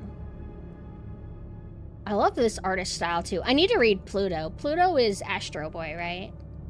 I think it got an anime adaptation also, but I want to read it, too. And then other stuff to talk about. Oh! So there's a manhwa. I didn't know it was a manhwa. I think I used to think it was a manga that I've been wanting to read for a long time, but never really made time for it. I started looking up like best manhwa, because the manhwa that I read, Sister I Am the Queen in This Life, it's just, I spoiled myself on the story. I know what the novels do. I didn't like how the story started progressing. There's just things about it that made me like lose a little bit of interest. I want to read more manhwa, and so I'm like, oh, that's right. There's one called Bastard, and I liked it. It's junk food. Oh, hi Malphus, thank you for the sub. But it's very junk food. But I like it. I like its presentation. And I want to read more like that. If I'm gonna read manhwa, typically I want like horror. So if you ever have any recommendations of that kind of stuff, please don't be afraid to recommend whatever to me. Again, primarily horror, please. But I'm open-minded. I can read other stuff too. But I liked it. I liked it a lot more than I thought I was going to. Some of the expressions were really funny, but I feel like that's just anime style and scary faces in general, is that they usually are trying to be like really scary, but I often find that they're funny. I think in terms of scary faces, I think that scary faces in horror, Kill and Stalkin', I think, was really good about that. I found, I think it's because they try to keep expressions a little bit more grounded, kind of. Other stuff to talk about. Let me see. Oh, I think I'm almost done talking about all my bullshit. Only a few things. Oh, you like Bastard? There's also a actual manga called Bastard, but it's not horror. It looks like it's an action series. I've heard of that too. Isn't it like pretty well liked? I guess it'd be considered horror, but I recommend Heavenly Delusion. It's one of my favorite animes. I made Love watch it with me, and he really liked it. Heavenly Delusion. Hi, Platinum. Hello. I'm good. Can you DM me about Heavenly Delusion with a picture? That way I can kind of like mark it down, and then I'll like pin it. I missed the first 2 seasons of Tower of God manhwa. I might have heard of Tower of God, but I don't know if I knew it was manhwa.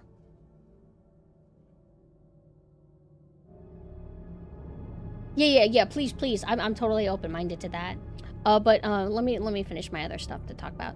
One is I made Mina watch season 1 of Dexter. I've actually been rewatching season 1 and 2 a lot lately. Like a lot. But watching Dexter with Mina has been funny because have you ever liked something, but you never realize certain qualities about it until you watch it with somebody else? Maybe you realize it's more flawed than you thought, or you realize it's more funny or campy than you thought. Because when you watch it with somebody else, you're like, okay, I hyped it up to them. But you start analyzing it more when you're showing it to somebody else. Does that make sense? Or is that just me? But Mina just thinks it's funny. And I noticed a lot of people are too. Because Dexter has gotten this weird resurgence, I noticed, in culture. I think mainly because of the Dokes memes. But I guess a lot of people just think that Dexter seems kind of like autistic, so they keep laughing about that. And Mina kind of like enjoyed that aspect. And I never thought about it until watching it kind of more recently, realizing how autistic Dexter is, and that's why it's so funny to me. Original RE2's best too. I would agree. Although, I've been yapping so much, I don't know if I'll have the energy for it. But I always hate deceiving people. I don't want to advertise in Resident Evil 2 stream and then, hey guys, this is what I did. I drank some lattes. See you later. Good night. Like, you know. But, okay. So this is the last thing I really have to talk about. So, the Carnage Carnival concerts. How many of you guys were able to make it for that? There were so many people there. 600 people watched me sing badly. Thank God we didn't have to do it live. I think I would have had a manic breakdown and cried live on stream. I would not be able to do that live. But, that's been in the works for some months now. And I don't know if you guys remember when I would keep saying, like, I said that I set deadlines for myself about something. I basically didn't want to wait till the last second to record my audio and do all my tasks and everything, because I knew that if I waited till the last second that I would just be putting myself in a bad situation. So I tried to force myself to do it a lot earlier, and it was pretty stressful because I've never sung, really. Like, I had to sing for school once, and I don't think I did good. And that's kind of it. That was like 15 years ago, and that was kind of the only time I really sung a song. And so for this, I picked Grounds for Divorce because I associate it with Left 4 Dead because it's always in the soundtrack on YouTube. But the track itself was just used for marketing, so it doesn't really count. Like, because by that logic, if I want to sing a song for a video game, I'll just sing a Metallica song, because sometimes they use Metallica for marketing. But I just don't feel like I have really good range for music. But unfortunately, I do not have the range for any music or singing at all. So I picked Grounds for Divorce. I mean, it's like, this is a really hard song. I wouldn't have done this song if I were you. And I'm like, yeah, whatever. So I sung it. I had my headphones and music blaring so loud because I didn't want to hear my voice. And I would not listen to my own recordings at all. I made Mina listen to it and give me any pointers on things that I needed to adjust. And I did a lot of takes, but I felt like I was only going to do so good. And there was some versions where I was more into it, but Mina just said, like, it sounds like you're just yelling. You have to try to sing a little bit more like how the song is. So I'm like, okay. And in order to kind of do it, I convinced myself that I need to hold my breath during the song the entire time. I was never breathing. And Mina's like, that's your best take. And I'm like, fuck, okay. But it was just hard. And I finally listened back to it. I listened to my song. And I've listened to everybody's song. Like, everybody. Everybody did good. I feel like everybody did, like, really good. Me, though, I'm pretty convinced that I stood out as being particularly bad, personally. And I feel bad. How do I say it? I'm not taking it that hard because it was more like, how do I say that? I'm more disappointed. I thought that I would listen to my song and be like, oh, actually, I did kind of okay. Like, I wanted to be surprised. So when I listened to it, I'm like, oh, I'm not surprised. This is not good. What was I gonna say? It sounds like I didn't try. It sounds very monotone, like, happy birthday to you. It sounds like that. It sounds like I don't care. It sounds like I'm not trying. It sounds like I'm bored and monotone. But I did care, and I actually did try, but I do have a monotone voice, and I do not know how to not do that. I don't know how to sing. I've never trained or anything. I do think that there's other genres that I could have sung, other songs that I could sing that could play off the monotoneness, because there are some musicians that are intentionally monotone or use their monotoneness to their advantage. Like, some that I like, Sidney Villette, I would say that he's pretty monotone in his performance, but he doesn't sing. Like, his music is more like, kind of like DJ vocal chime-ins, if that makes sense. It's mostly about vibing and zoning out to the music, and he goes, PTSD,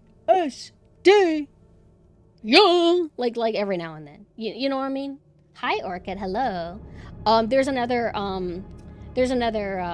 group that also has like a monotone voice. But again, I don't feel like I can use those because, one, I don't think they would have karaoke versions of their songs, and two, it's cheating because it's barely any singing. It's just chiming in with a word every now and then. Oh yeah, Ultrasun I would say is pretty monotone as well.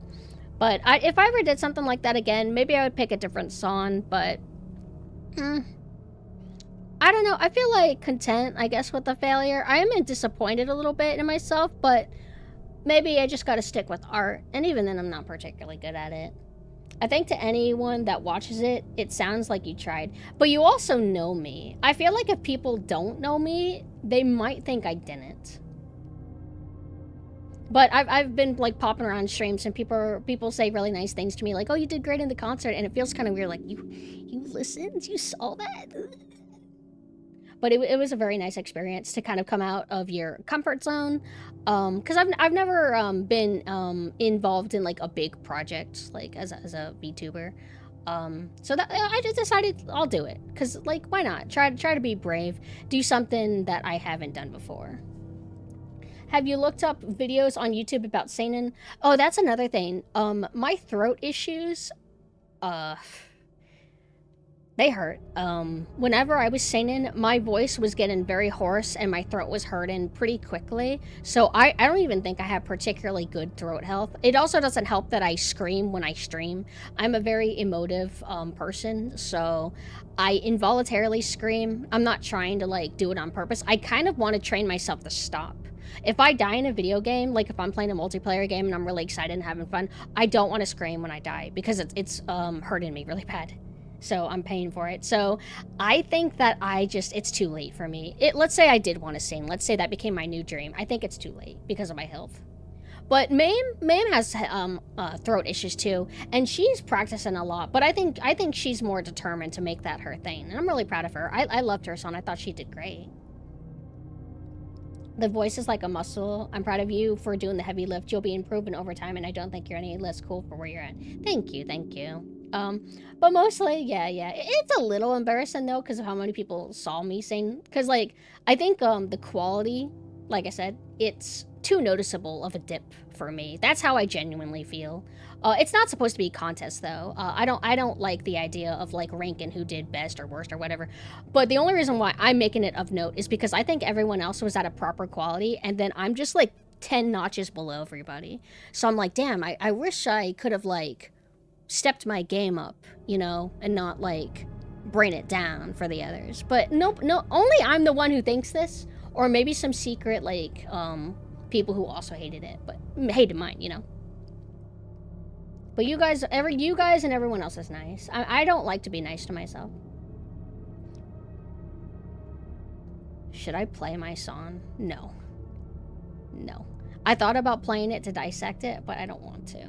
Oh, also, I did a little bit of editing for my video, not much, and I used an old illustration that Acidic made for me of my nurse costumes, because it was also animated, so I'm like, oh, this will be perfect. And then Para did a lot of the, like, splices, other digital effects, and then they helped add subtitles to it. I believe that was Dizzy that added the subtitles for me to make it a little bit more fancy. Because I have not done video editing in a very long time. I'm scared to say how long it's been, but I'm wanting to start pursuing that a little bit. I asked Mame what program she uses. I remember Para explained what program she uses too, but I forgot what it was. But I want to start like doing a little bit more video editing. Maybe I'll experiment with something to announce the upcoming like December stuff. Yeah, Para put like everything into this concert. She like it's not easy to even arrange like collabs, like trying to find 4 people or 3 people or whatever to do like a collab game. It's stressful because you're managing a bunch of people, working with their schedules, etc. But she was like arranging all kinds of mixing, DJ, all skeb for us all, just a lot, and it's a lot of people. It was like 20 people total, because some of them was like not VTubers.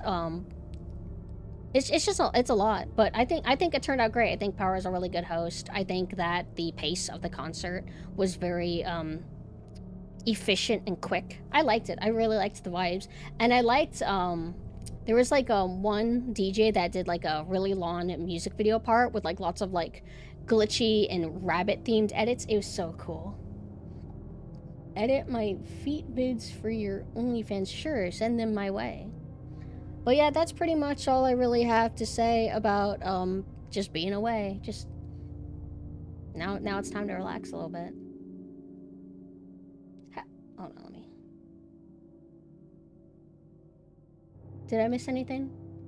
I made it, but I only watched you, Mame, and Bunny's parts. No problem. It was like a fairly long concert. It was actually going to be longer. Initially, we were going to we were going to have spliced in like little clips of us just being cute or funny or whatever. And then I think Paro was going to do like a one-on-one like call with every single person, but that's just way too much to juggle. So I think it was best that we handled it the way we did. Oh, also, I forgot. We also did a group song for Nightmare Before Christmas, which was cool. So that I will always remember that, because I always remember that every time I watch the movie, because I'll just think about the time where I had to sing for that. I felt really embarrassed at the part where I had to go. It's the When the Werewolf, I think, goes, "Aren't you scared?" But I have walls that make me not allow myself to be campy. That's another thing that contributes to me struggling to sing, is that I'm very walled off and I don't let myself open up, and I don't let myself get too emotionally into it, because I feel like it makes it worse. So when I'm like, "Aren't you scared?" I said it like some like sassy valley girl, like, "Aren't you scared?" Like something like that. And that was my only take. I just couldn't do it. So sorry about your throat. No, you're fine. You're fine. Everybody has health issues. It's fine. Mine aren't any more special or whatever. I've been getting lots of updates from my rigger about Captain Anessa. She's coming on so cool. I'm really excited to get to stream as her finally. And I've missed you guys. I've missed streaming in general. It's been kind of boring not having the routine, but time flew by really fast. I can't believe it's already Saturday. But now we're back, and I'll be back to my normal routine of streaming a lot, because I like to stream a lot. And I will say, the amount of streaming did not affect me. That did not contribute to, I don't think it contributed to me crashing out and needing to, like, break or whatever. Just in real life stressful. But, gonna go back to streaming probably twice a day, a lot. Popping in at 6 p.m. Every day, almost, and 9 p.m. Too powerful. Well, man, it's not like the streams are particularly long. When I stream at 6 p.m., it's only 3 hours. Most of my hours are not streaming. School may keep me busy during the week, but I'm down for more watch-alongs. Yeah. We have to arrange a community night at some point again. I don't know what. There's going to be a Peak update. Peak is, like, pretty easy because most people have it, so I feel like maybe we'll do that next time. I just don't know when because, pretty soon I think I have to host the, a big session of Barotrauma. And then Nikudachi collab and stuff. I try to space stuff out so it's not too, like, bloated in one single week. The new Peak update, I believe, is going to be mushroom themed, right? So this is how I think it's going to work. So when they added the desert, they made it to where it's always 4 biomes, right? They have it to where the one biome is a dice roll of either it's going to be ice or it's going to be desert.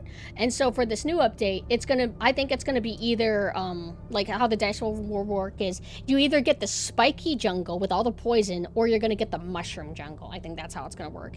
And then, I don't know how, will they do that for the other biomes as well? Like, there is the lava biome.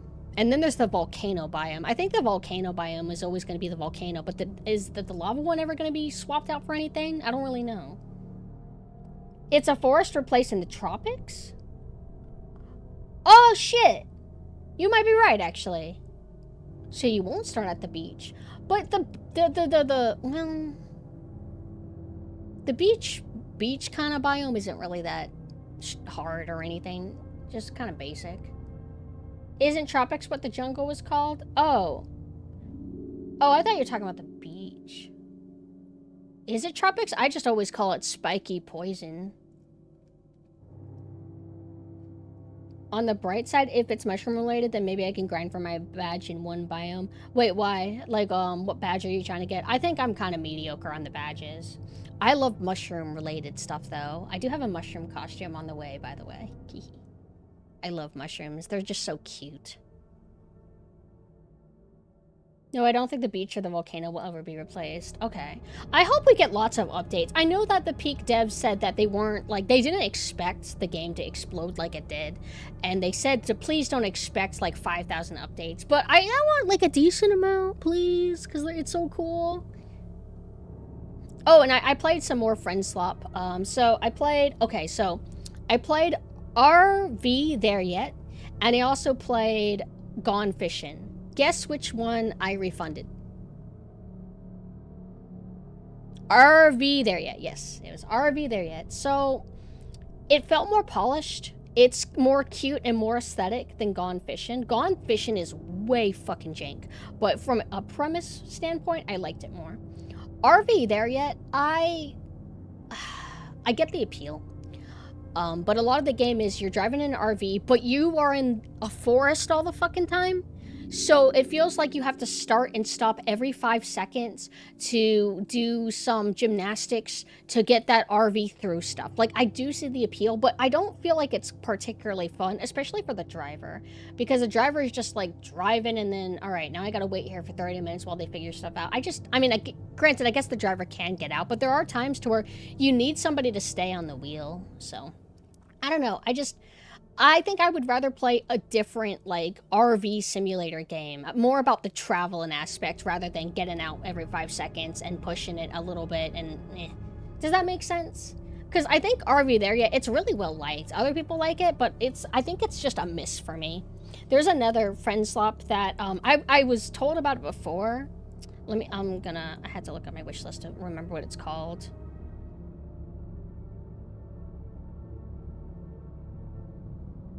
Or maybe one of you guys know what it's called.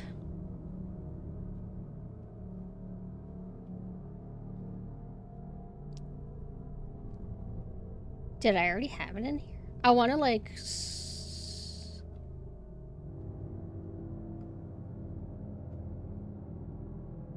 Why can I never remember this name? Does the game sound familiar to you? No, it's not Crash Out Crew. It's like, it's a game about it's like Lawn Drive or something with your friends. Lawn Drive. And it's a little bit older. Like, it's not like a recently came out thing. Maybe within the last 5 years it came out. Let me look up Lawn Drive and see if that's it. But I want to try and get that next time I get a game.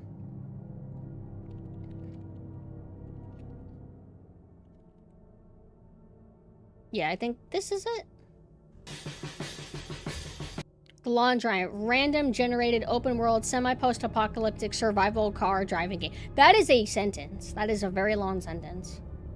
Crash Out Crew, though, I am keeping an eye on because that's made by the Peak devs, right? And I think it's about driving forklifts or something. Lawn Drive, okay, then there should be a game that's, no, Lawn Drive's multiplayer. It says multiplayer right here, unless there's like a catch. There's another game also that's like similar to this, apparently. It's like the Lawn Drive, but it looks synthwave coded. Do you know what I'm talking about? It was like a synthwave coded driving game. That's multiplayer. Different dev group within part of the Peak Studio. Okay. Still though, it'll probably be cool. I had to eat 5 non-poisonous mushrooms in one expedition. Closest I got was 4. That's very specific. I don't tend to try to achievement hunt, though, typically. So I just, like, play naturally. And if I get a badge, I get a badge.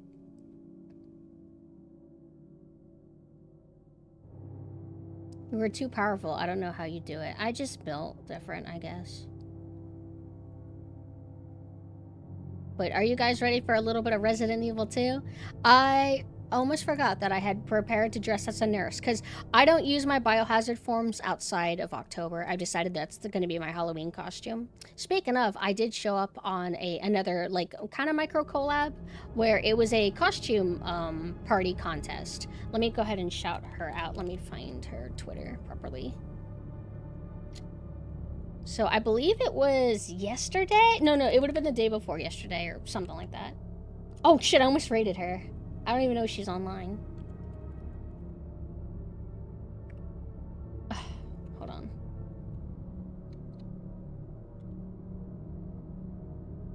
So yeah, I was on, I don't know how you, I've never said her name out loud, but Trilia Kuma?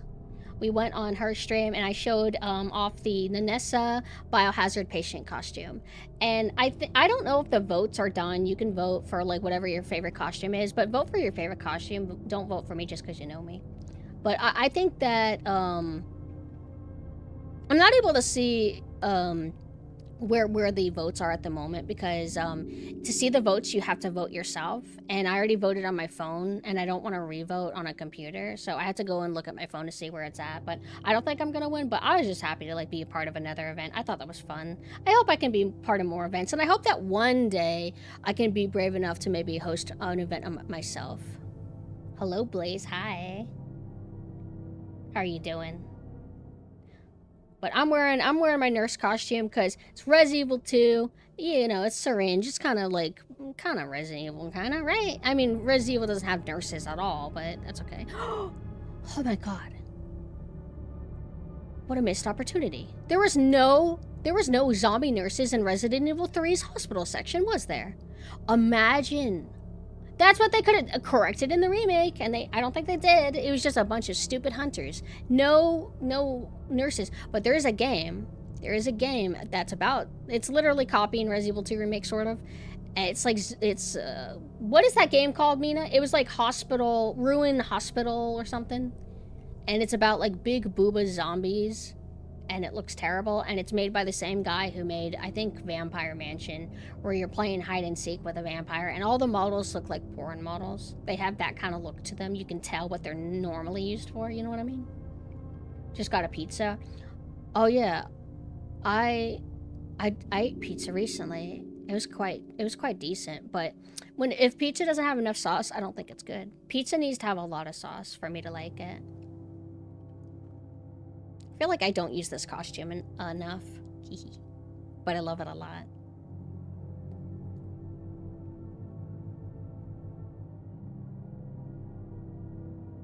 But that's part of, oh, hello, Echo, hi. That's part of what's been fucking me up so much, is that I shouldn't eat pizza and I shouldn't eat chocolate. But it's so good. All right. Let me go ahead and get this ready. I think it should just kind of show up, pop up. Where is it, game? And hopefully the audio will be, like, properly balanced. Can you guys see it okay? Also, I gotta pull up the other chat. It keeps disappearing. How's everyone doing? We're doing pretty good. It's just kind of like a chill kind of Saturday. I feel like a little bit out of it because I've just been like going down on like a list of 50 things to talk about really quickly and awkwardly. Okay, looks like you guys can see it.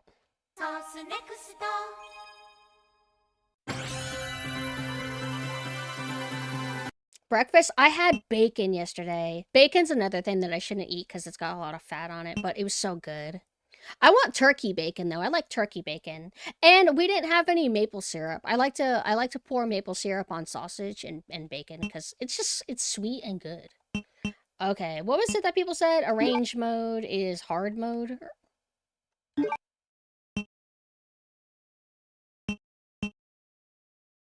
Like arrange mode is like North American difficulty, and then if you pick hard, that's the North American difficulty as well.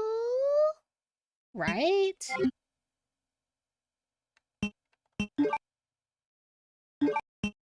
Resident Evil 2. Ever had the pizza place forget to put sauce on your pizza? Yeah, that's Pizza Hut all the time for me. I would ask them for extra sauce, and instead they would put extra cheese and put no sauce, and it was just doesn't taste good to me. Not sure why I'm so anxious. Does it just kind of happen to you? You just get like anxious spikes, anxiety spikes? That happens to me all the time. So where nothing's even wrong in particular, there might be something that's stressing you, but it's not on the level of how your body's reacting, and you just gotta wait for it to pass. Immediately began investigation. The case was apparently closed, thanks to the efforts of STARS members Chris Redfield and Jill Valentine. Jalapeno jelly has surprised me with how well it goes on sausage, egg, and cheese biscuits. I got like a jar of jalapeno pickles, but it was actually really not hot. But the problem is that I'm very sensitive, so if I'm trying to eat like a piece of pickle and instead I inhale juice, like the jalapeno juice, it just makes me go into like a hardcore coughing fit, and now I don't want to eat it anymore. But I like pickle. I used to not, but pickle's actually really good. And we got like peaches that were like spiced peaches. It was sick, actually. I like peaches a lot. I hate pears, though. I don't like pears, and I hate plums. I despise both of them. What have we got here? Even if it's a good pear, I don't like it. I don't like its texture. I don't like its flavor. But especially, I don't like its texture. Maybe if it was fuzzy, like how some peaches are.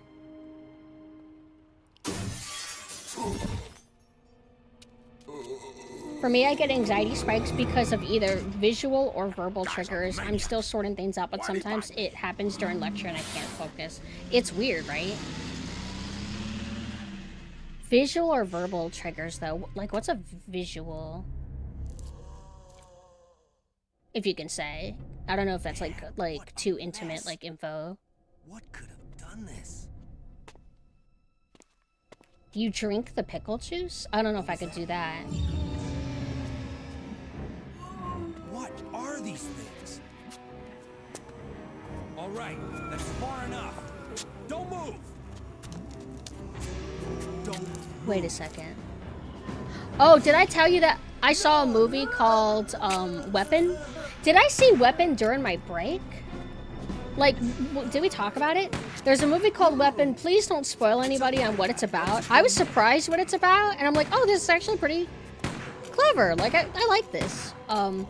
That director is supposedly who's going to be doing the new Resident Evil movie, assuming that goes through, because when it comes to like movie development processes, they'll like switch through like 10 directors, right? So there's no telling that he will direct the Resident Evil movie, but I'm telling you, based on how good Weapon was, assuming that he'll be given the budget he would need, Like, if he gets a budget and allowed the creative control to, like, help, like, curate how it goes, I feel like a Resident Evil movie by him could be good. And what I want people to understand, what they need to look for in a good Resident Evil movie is please don't, like, be like, okay, but will it have Leon and Claire and Jill and Chris and everything's completely accurate to the games? There can be no deviations. It's gotta be in Raccoon City. It's gotta be about them pushing shelves and getting keys underneath the shelves. Like, you gotta have reasonable expectations. You need to just hope for a solid movie that's good for what it is. Even if it doesn't cover every single fan service thing that you need, if it can at least be a good movie, that's all I really need. Because we don't get that. We don't get, like, good Resident Evil movies. If you watch Welcome to Raccoon City, that's where the bar is right now for live-action Resident Evil, or the Netflix one.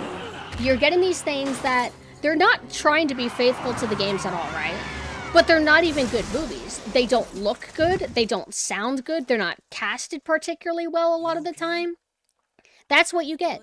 I just want a movie that is paced well, structured decently, that is a good package for what it is, and is like, you know, zombie. That's all I really need. So that's maybe possible if we get this Weapon movie director guy. There's also another movie that he did that my friends say that they like too. It starts with a B. Barbarian. Claire. Some people say that they like Barbarian more, and some people say they like Weapon more. There. I need to see Barbarian. Yeah. Barbarians. I want to watch it. I don't know what it's about though. Okay, now let me lock in a little bit. I gotta go to the bathroom soon though. As always.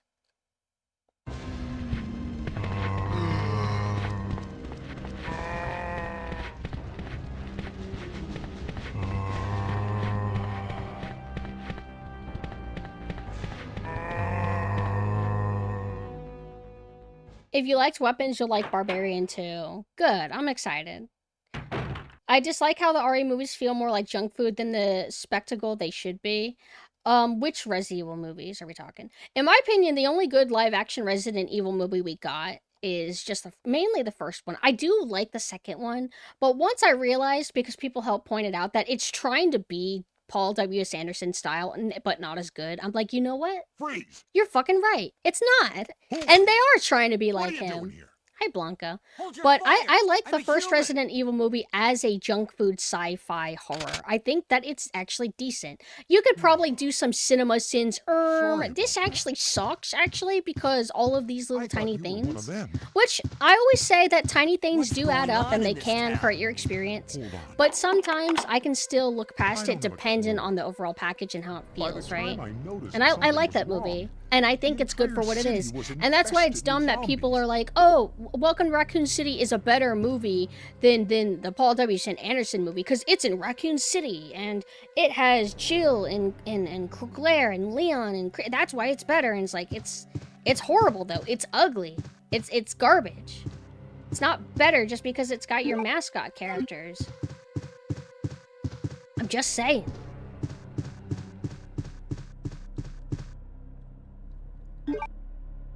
The later sequels, the Netflix. Okay, that's fair. Resident Evil got milked. It just became about, like, the movies. They just became about, like, wire fu and everything. Not paced well. Not structured well. Really premisey and stupid. Premises was stupid. Stupid premises. Let's bring back Rain. Why? Because.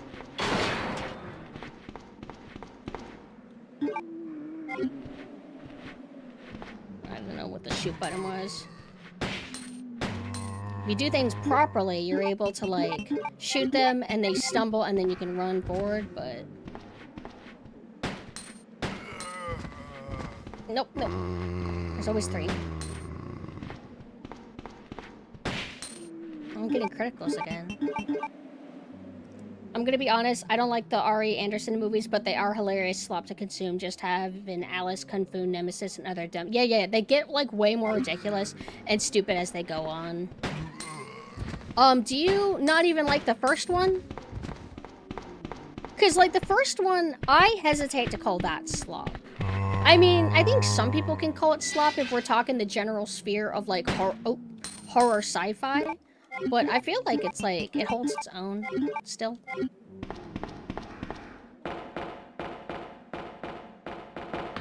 When is that new Resident Evil movie supposed to come out?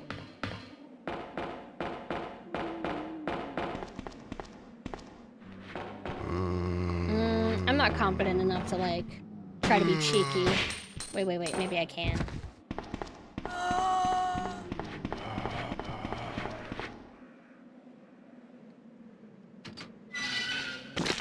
I keep thinking that I'm able to manually reload. Because you can do it in Resident Evil 1 on the DS. No, I don't wanna like look at it. I wanna combine.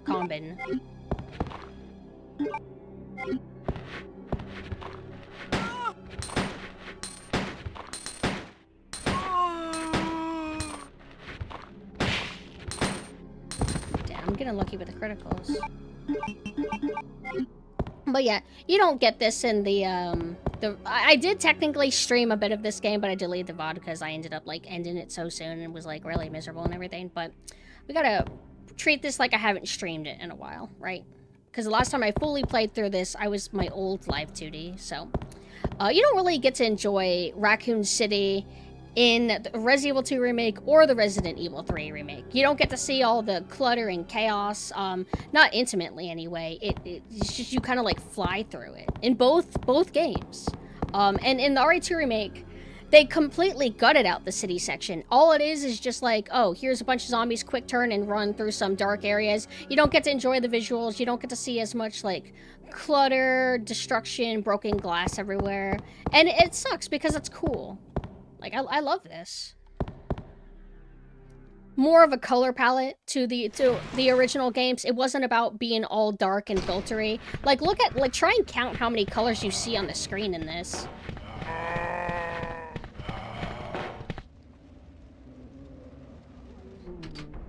First one I didn't like when I first watched because I was young and wanted Jill and Barry and Chris and Rebecca. On a more recent viewing, I didn't think it was bad though. I do want to say that it's fair to be disappointed because, like, I mean, of course people are going to care. This is an adaptation of Resident Evil, like this Paul W. Anderson movie, and he didn't give a fuck at all. He didn't have anybody from the games, and he just like projected some traits from multiple characters onto Alice. It's annoying. I think it's more like in retrospection, whenever you see where Resident Evil live action movies go, the direction that they head in, then you're like, oh, actually, this Paul W. Anderson movie sucks for XYZ, but the other ones aren't even good movies on their own. There's nothing good about them except fixing the mistake that Paul W. Anderson made is like, oh, now that we have the mascot characters, but now we're a bad movie that's not really appealing at all. Man. So it's like a trade-off all the time. Hi, Dream, hello. Oh, you must. I wish it didn't have to be a trade-off. I do think that you can utilize Resident Evil story properly and make a solid movie that's somewhat faithful. Apparently, with what happened? With the weapons, they are combining Resident Evil 1 and 2 and 4 for some reason. Why? That's what I don't understand. Why do they always have to combine 5 games into one? Why? How the hell does Resident Evil 4 come into play in a movie that's trying to even tackle 1 and 2 at all? Like, that's enough content in of itself. You can still make a movie based on just Resident Evil 1. I keep saying it could be a short miniseries, have half of it be boring and dedicated to introducing stars, them as people, just like little episodic, seeing them like do, you know, like bust whatever they do. Bust drug deals or something, or have firefights with like mini events, right? And then, hey, something's going on in the mountains. Can you guys go investigate? Like, they could do something like that, and it can, you know, they go in the house, they explore. It's not going to be about pushing shelves and finding ammo underneath. They can maybe do that once and be like, wow, why would somebody put ammo under here? XD looks at camera, and then it finishes up in the lab. I feel like you could do that. I'm talking about like my hypothetical summary of how a Resident Evil 1 adaptation could work without needing to combine it with Resident Evil 2.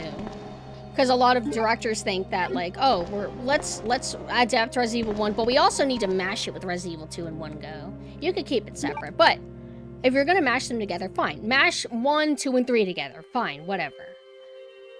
Why mash 4 into it, though? That's just... I hope that's not true.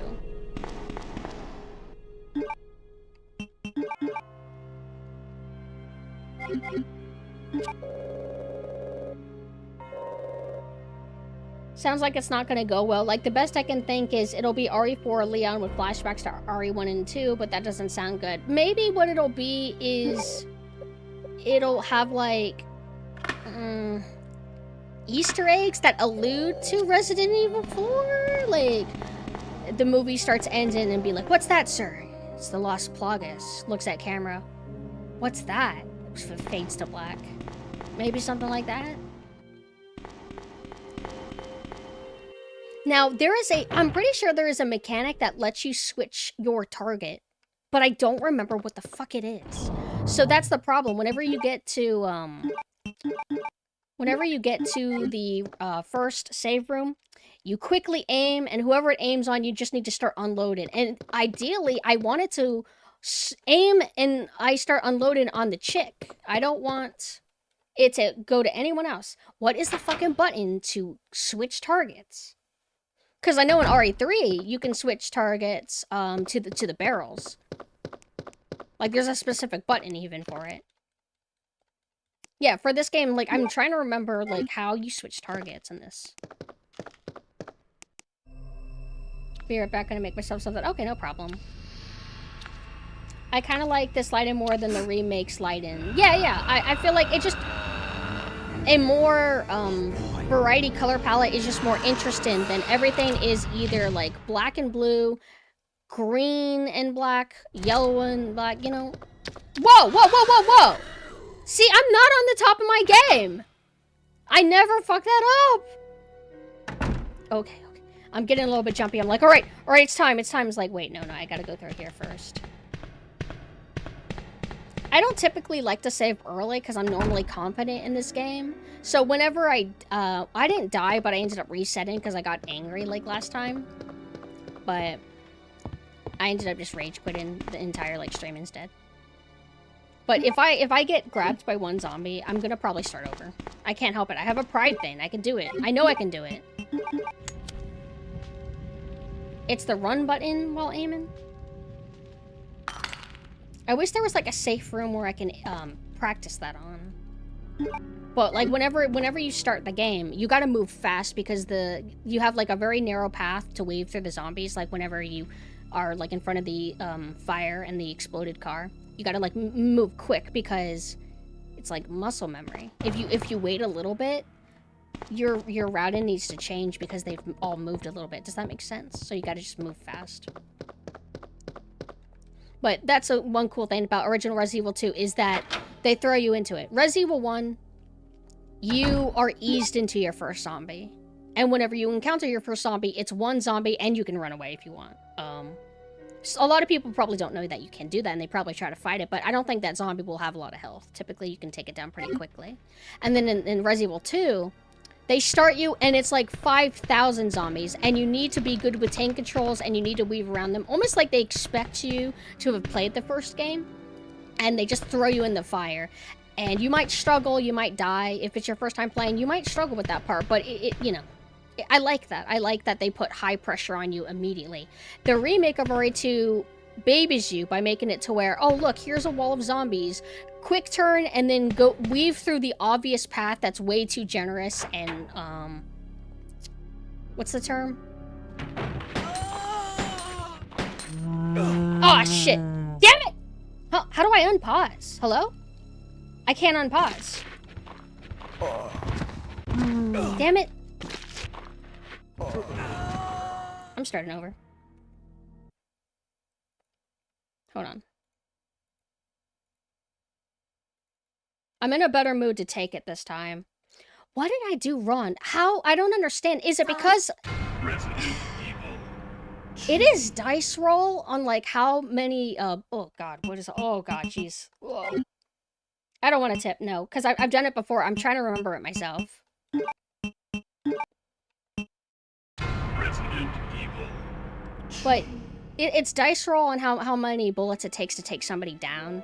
And, you know, there's obviously the criticals as well. Even so much as getting her to stagger. I don't even need to finish her off when she's staggering. Because when you shoot a zombie when they're staggering, then you just run past them. But I'm just fucking unlucky. Have I really lost my touch?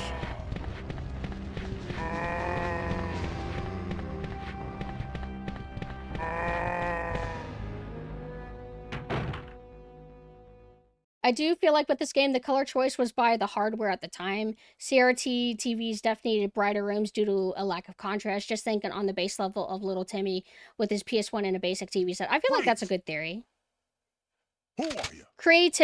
Limitations breed creativity, as they say. I'm a human. But in the end, regardless of the whys, it's like, it just still looks better. Because now I guess now we have the tech to make Resident Evil look dark and have lots of contrast and everything, but I just don't think it's interesting to look at. It's not interesting to remember. What's going on in this town? Hold on. I thought, oh, it must be a check mark box that I forgot to, like, By the flip, time I noticed where something you can was skip the wrong, cutscenes. The entire city was infested with zombies.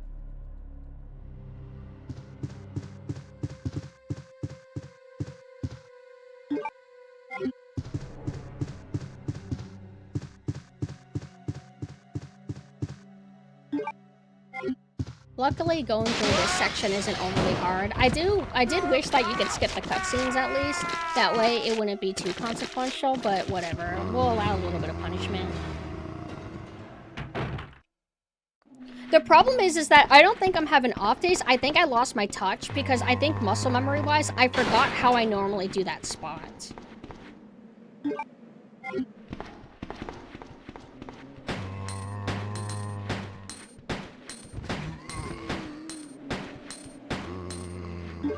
Did you get in the way and prevent me from staggering the zombie, or was I still locked on them?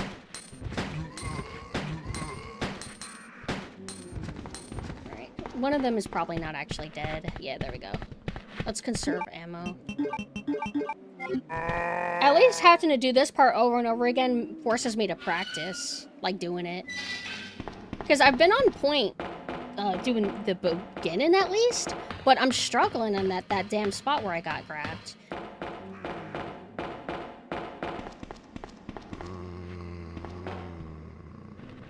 It's like I want to lock on. Oh, I can practice here. What if I want to aim at her? Okay. You said the run button? Ah, okay. Actually, even at my top, I think I typically don't remember how to manually aim, and I just, like, get good by positioning myself to make it more likely that I will aim a certain way.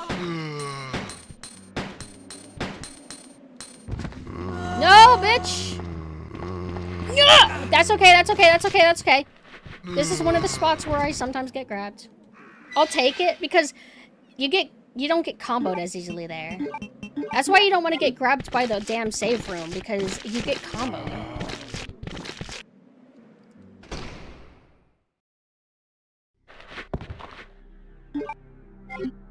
I don't think she's close enough.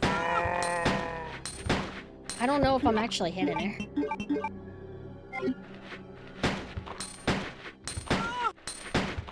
Oh shit. How am I fucking up in this spot? Was it hitting her? That did make me hesitate. This sucks because now I'm losing ammo. Granted, you have 5,000 ammo in the game.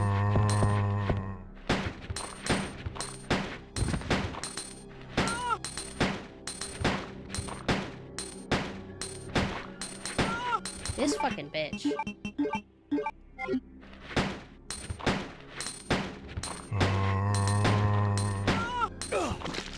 Bro, I'm starting over. What the fuck is going on? Why is she... I don't understand. Why is it that the first round, I'm getting nothing but criticals, and then the second round, she takes full 25 bullets to die? No, I don't wanna load. I don't even know which save I'm gonna, like, go over. I don't even remember what all these colors mean. I wish you had more spots for, like, saving. Resident Evil 2.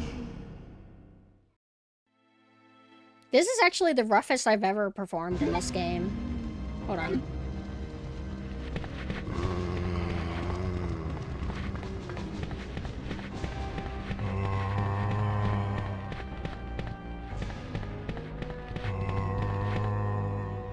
Yeah, I don't understand. I've never seen a crawler have that much health either. Freeze! Who are you? What are you doing here? Hold your fire! I'm a human! Let me skip. Sorry about that. Alright, I'll just look at my phone while I wait. I thought you were one of them. What's going on in Oops, this? forgot to have the other chat. Oh no, it's still up. Hold on. I don't have a clue. By the time I noticed something was wrong, the entire city was infested with zombies. I don't know if I resonate with this character. He doesn't seem sympathetic with a zombie daughter. Maybe we should, like, change it. What's wrong with having, like, a charismatic kind of, like, chill gun store owner? Why does he have to have, like, a daughter and you feel sad for him or something? Isn't this enough? I feel sad for him. I liked him. He was nice to me.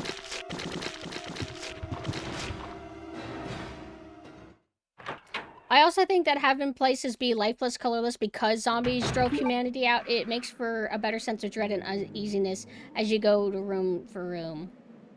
Having places be lifeless, colorless. Oh wait, are you saying that in defense of the remake?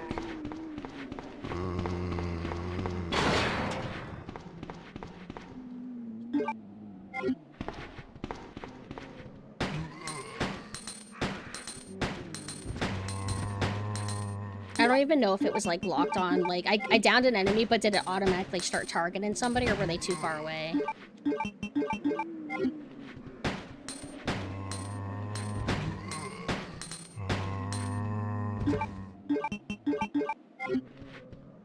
In defense of the remakes on their own as zombie survival horror titles, I mean, even if there is, like, a logical reason, like, oh, the reason why there's no color palette is because the zombies took away all life. It's the end result is still, it's boring to look at, even if there's some, like, deep reason why.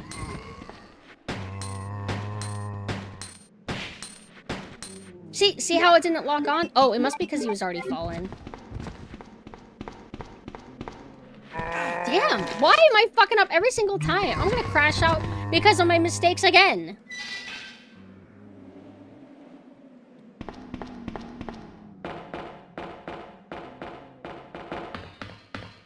Because I refuse to, like, oh, just shake it off, Pumpkin. It's okay if you got grabbed by 10 zombies at the save room. No, it's not. That's not who I am.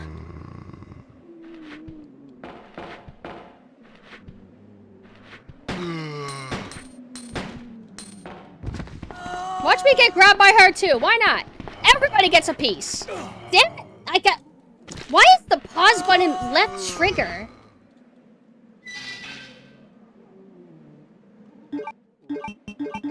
If you don't believe me that I'm actually good at the game, please watch my old VODs. Oh wait, they're private. Oops. Actually, yeah, they are. Oops. Never mind, there's no proof I'm lying. I'm actually terrible at Resident Evil 2.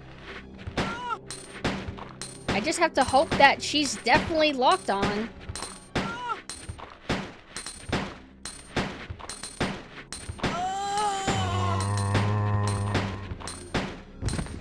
Jesus Christ. It didn't go... Because, like, I'm not used to him getting that close to me. Oops.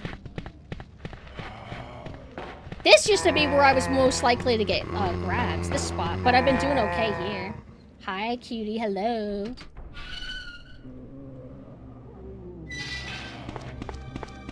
I'm mad. I'm mad because I'm not getting it together for this game, and I don't know why. It's like, if you've played this game 80 games, it's like, it should be like riding a bike. You're never supposed to get this rusty, so what the fuck is happening to me?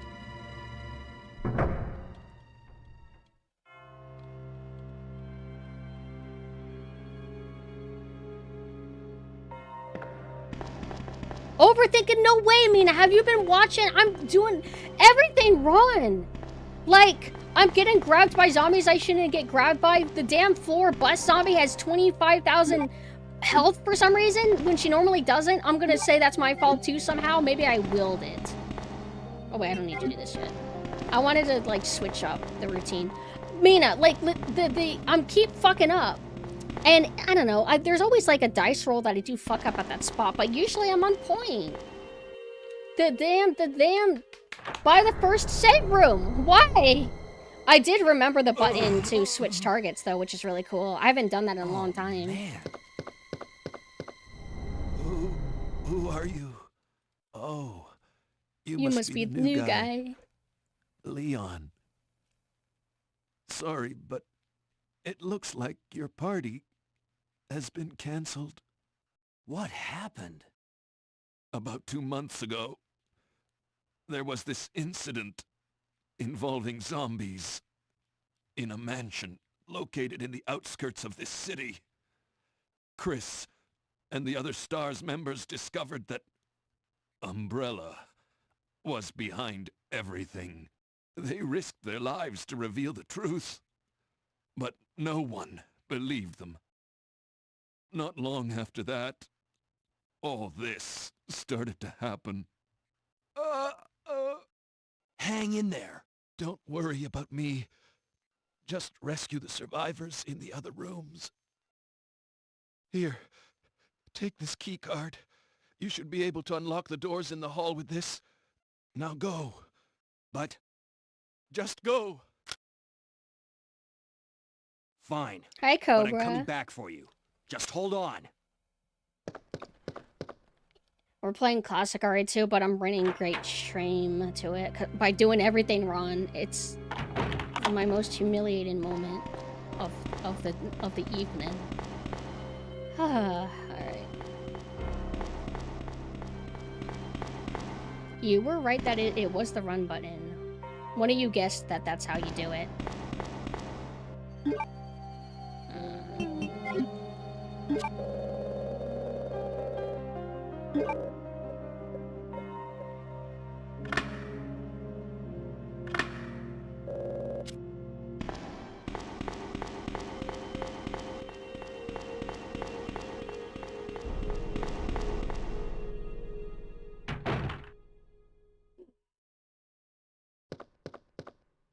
Since this is also a return stream, I think what I will do is, if I can get through this fucking part, because this gameplay is gonna drag because I just insist on doing this perfectly. Once I get through the part, I might just like call it soon, because I mean, I feel like for a return from a break, it's okay if the stream's a little bit on the short end, right? But then I'll come back later tonight, Sailor-Synth. No. Okay, everything's perfect, see? I did it quick, I did it fast, and I didn't even give the damn liquor time to turn around. That's how it's supposed to go. Anything else means that you failed. At least for me.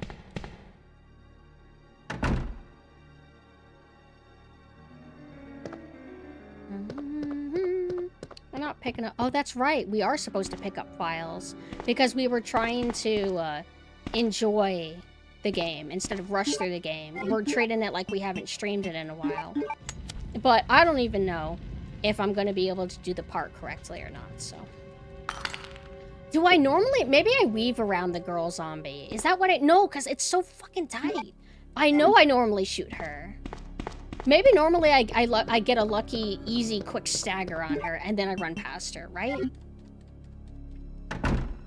You'll get hit by a zombie you forgot existed. I'll get grabbed by the stretchy window zombies. Okay, man. This is a big moment for me.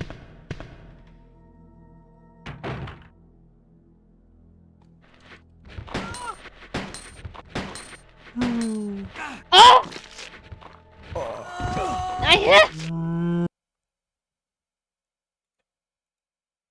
I had a small window. So she was kind of turned around, but I was just so committed to sticking to shooting her instead of like trying anything different. I think I could have weaved past her and then shot.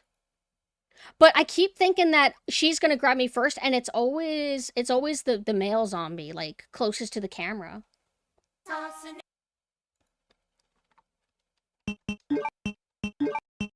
Resident Evil 2. I don't deserve to save. I'm not gonna save.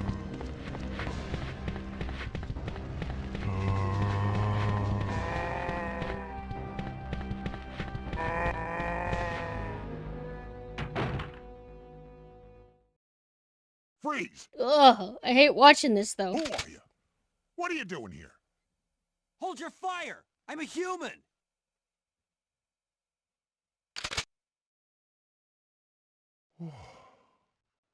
Sorry about that.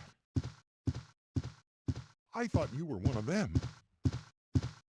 What's going on in this town? Hold on. I don't have a clue. By the time I noticed something was wrong, the entire city was infested with zombies.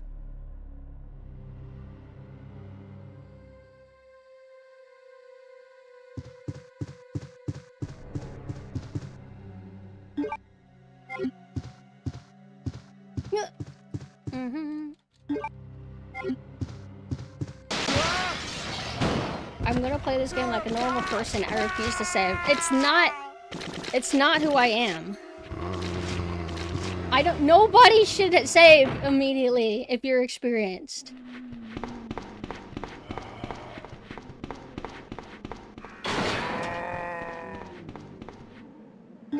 But because I'm not Menhera, that's why I'm still here.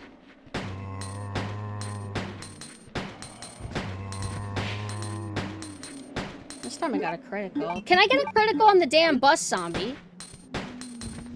Were they all down? I want to start over!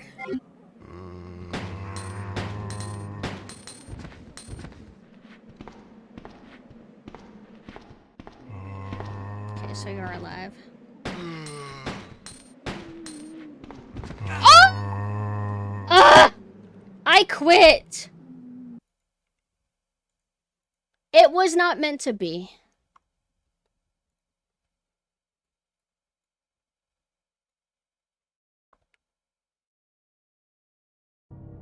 I'm not allowed to be good at the game today, then. It's not fair. It's not fair.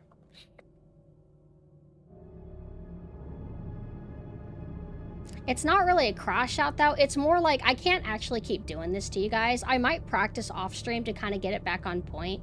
I genuinely don't understand what's wrong. Because when I played Resident Evil 2 last on with my Unks models, you guys might remember those, I did fine. Everything was fine. Like, it hasn't been that long since I played, just like a year and a half or something, right? Yeah, it would be a year and a half.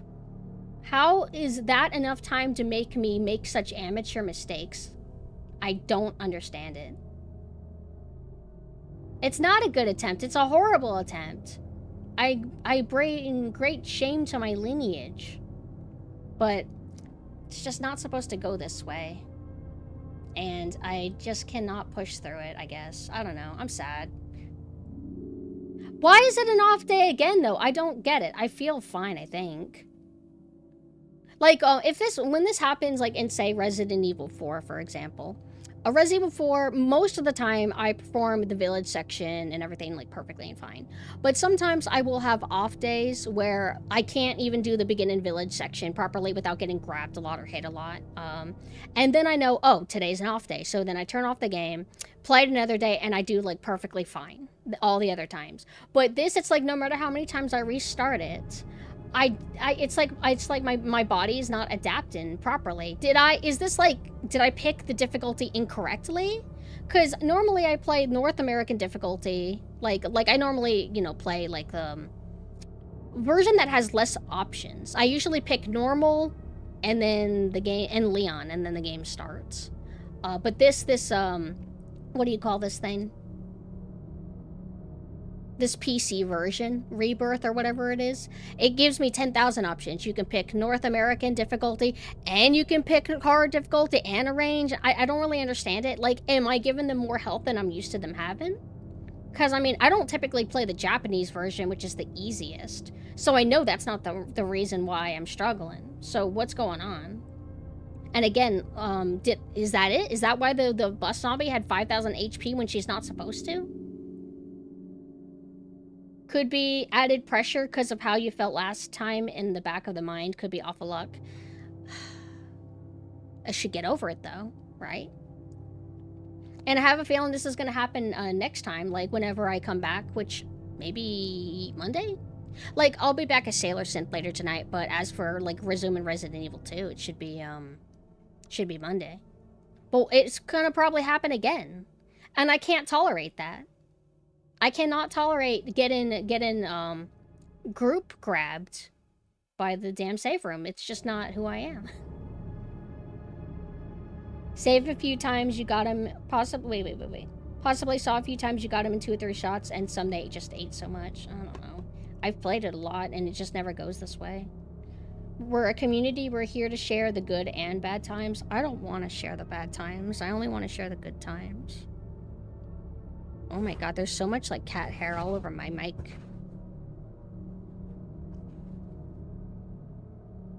I think I need to get the tape. It's so bad I need to use the tape to get it all off. I hope that doesn't start destroying the mic, because sometimes if you use tape, you can, like, peel off the material, too. Wait, can you hear that when I do this? Sorry if that's, like, weird ASMR.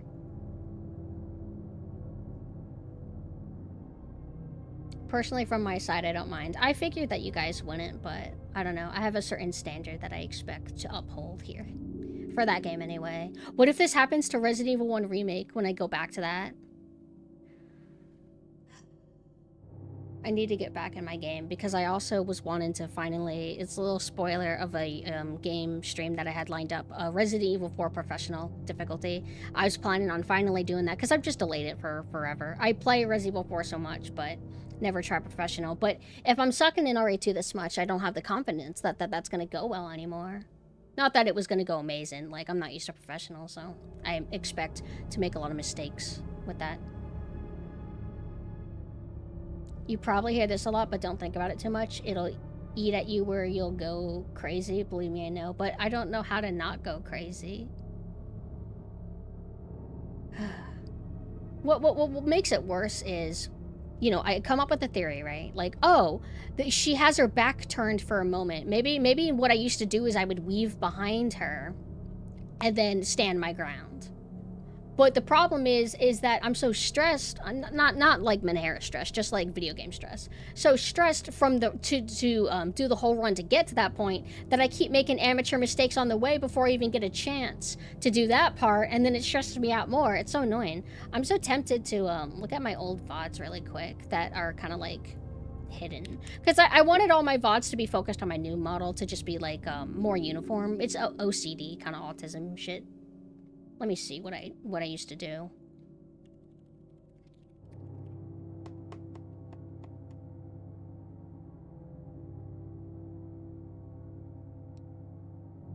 Oh, that's right.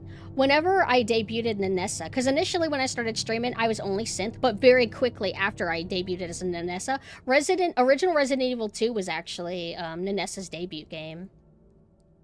I think it's blocked though, because like copyright stuff. Let me see what I did. Back then, I would just, like, jump into the game. I didn't do any, like, openers. This also looks like I did the PC version, because I think Third is who, like, told me about this. I'm watching myself play right now. Hold on, wait. Oh my god. Wait. Okay.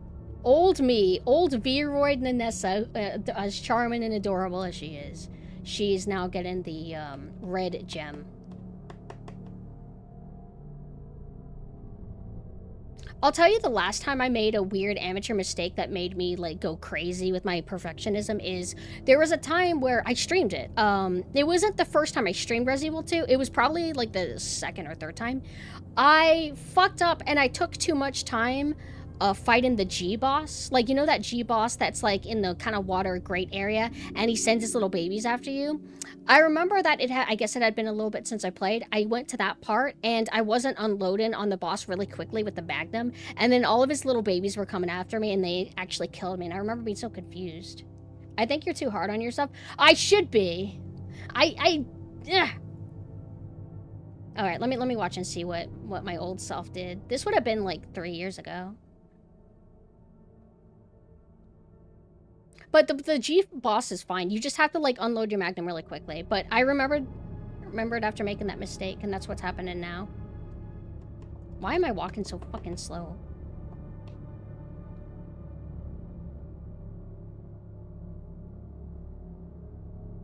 Yep, that's what I do. So in this the old V-Roid video of me, I aimed stupidly. As soon as I enter the door, I aim, and the zombie girl will still turn around, and then I weave behind her, and then I stand my ground. That used to be my rhythm, and that's why I keep fucking up, is because I'm not doing my old rhythm. So I was right. My theory was correct. Let's just hope that I can like actually get to that part without rage quitting before it next time. Thank you, V-Roid, Pumpkin, and Nessa from 3 years ago. Not criticizing, just throwing my 2 cents out there. I feel like that's fine. Some criticism is okay. I don't know. I think you all probably agree with the I'm too hard on myself, but I have a pride, gamer pride. That's why I rage quit and went on hiatus initially. Trust me, that's me. Sometimes when playing a bunch of old games, I consider myself to be experienced in like the Donkey Kong Country games. Yeah, because you develop confidence and yeah, I'm good at this game, and then you do something to show that you're not, and then it fucks with you because you're like, what? I swear I'm good. Hold on. You have too much sympathy for these old-ass games. Are you saying that it's the game's fault and not my fault, and that I'm too nice to... It's like, no. Like, the game... Resident Evil 2 is, like, kind of hard, I guess, if it's your first time playing. But if you played, like, 200 times, you should be good enough to, like, do this smoothly. So it's me that's making the mistake. Trying to break the habit lately. It's not easy, but I think it's doable. I don't think I can break the habit for certain games. Like, I don't know if anybody remembers. Have I ever streamed Resident Evil 4 and had one of those off days and then just like kind of like called it there? Because if I do the beginning village part in RE4 and I start sucking, I know to always like close the game and not continue because it means that I'm not ready. Has that ever happened live though? I don't know if you guys have ever seen that. It makes sense. Trying to land a critical or quick kill is so gamma strat. It's like, in the end, that wasn't really the problem. It's like, because you can't like be like, oh, I need to control RNG. You can't control RNG. That's the point of RNG. It's dice roll. But what the mistake I was making is that I wasn't maneuvering correctly. I wasn't positioning correctly. I forgot the way I used to do it. Okay, then maybe I haven't had bad luck on stream with RE4 then. But maybe we'll do that with professional difficulty. But anyway, I digress. Everybody, thank you so much for chilling with me, dealing with my OCD. It's been nice seeing you guys again. I am sorry that I wasn't able to, like, do good at the game. I know I've said this 5,000 times. I'm repeating myself. But next time on Monday when I come back to this game, I will hopefully try and do a better job at performing at it and not make the amateur mistakes again, maybe.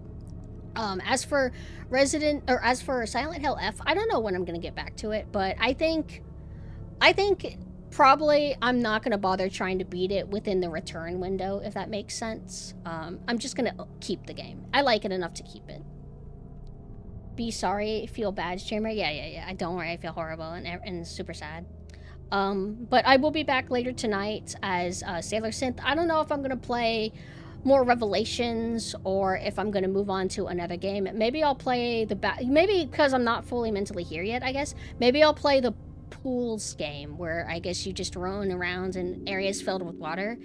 The one I got, I don't even know if it has enemies in it. I think it's just walking in water, but that's kind of up my alley. I think I'll get bored really quick though, so I should prepare.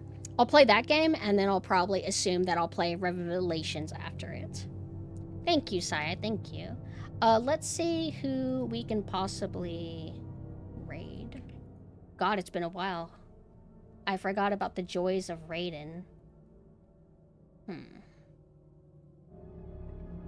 Why don't we raid Robin? I feel like we haven't raided Robin in a while, because usually our schedules are built a way to where they end up raiding me. Both Lenora and Robin, who are streaming right now, they're actually collabing. But please say hi to Robin. She is an animatronic cat girl who steals souls. Right. Good night. Bye bye bye.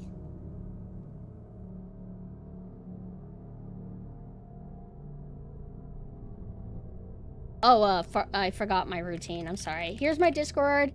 If you feel like joining my community, here is my Twitter where you can keep up with my schedule posting.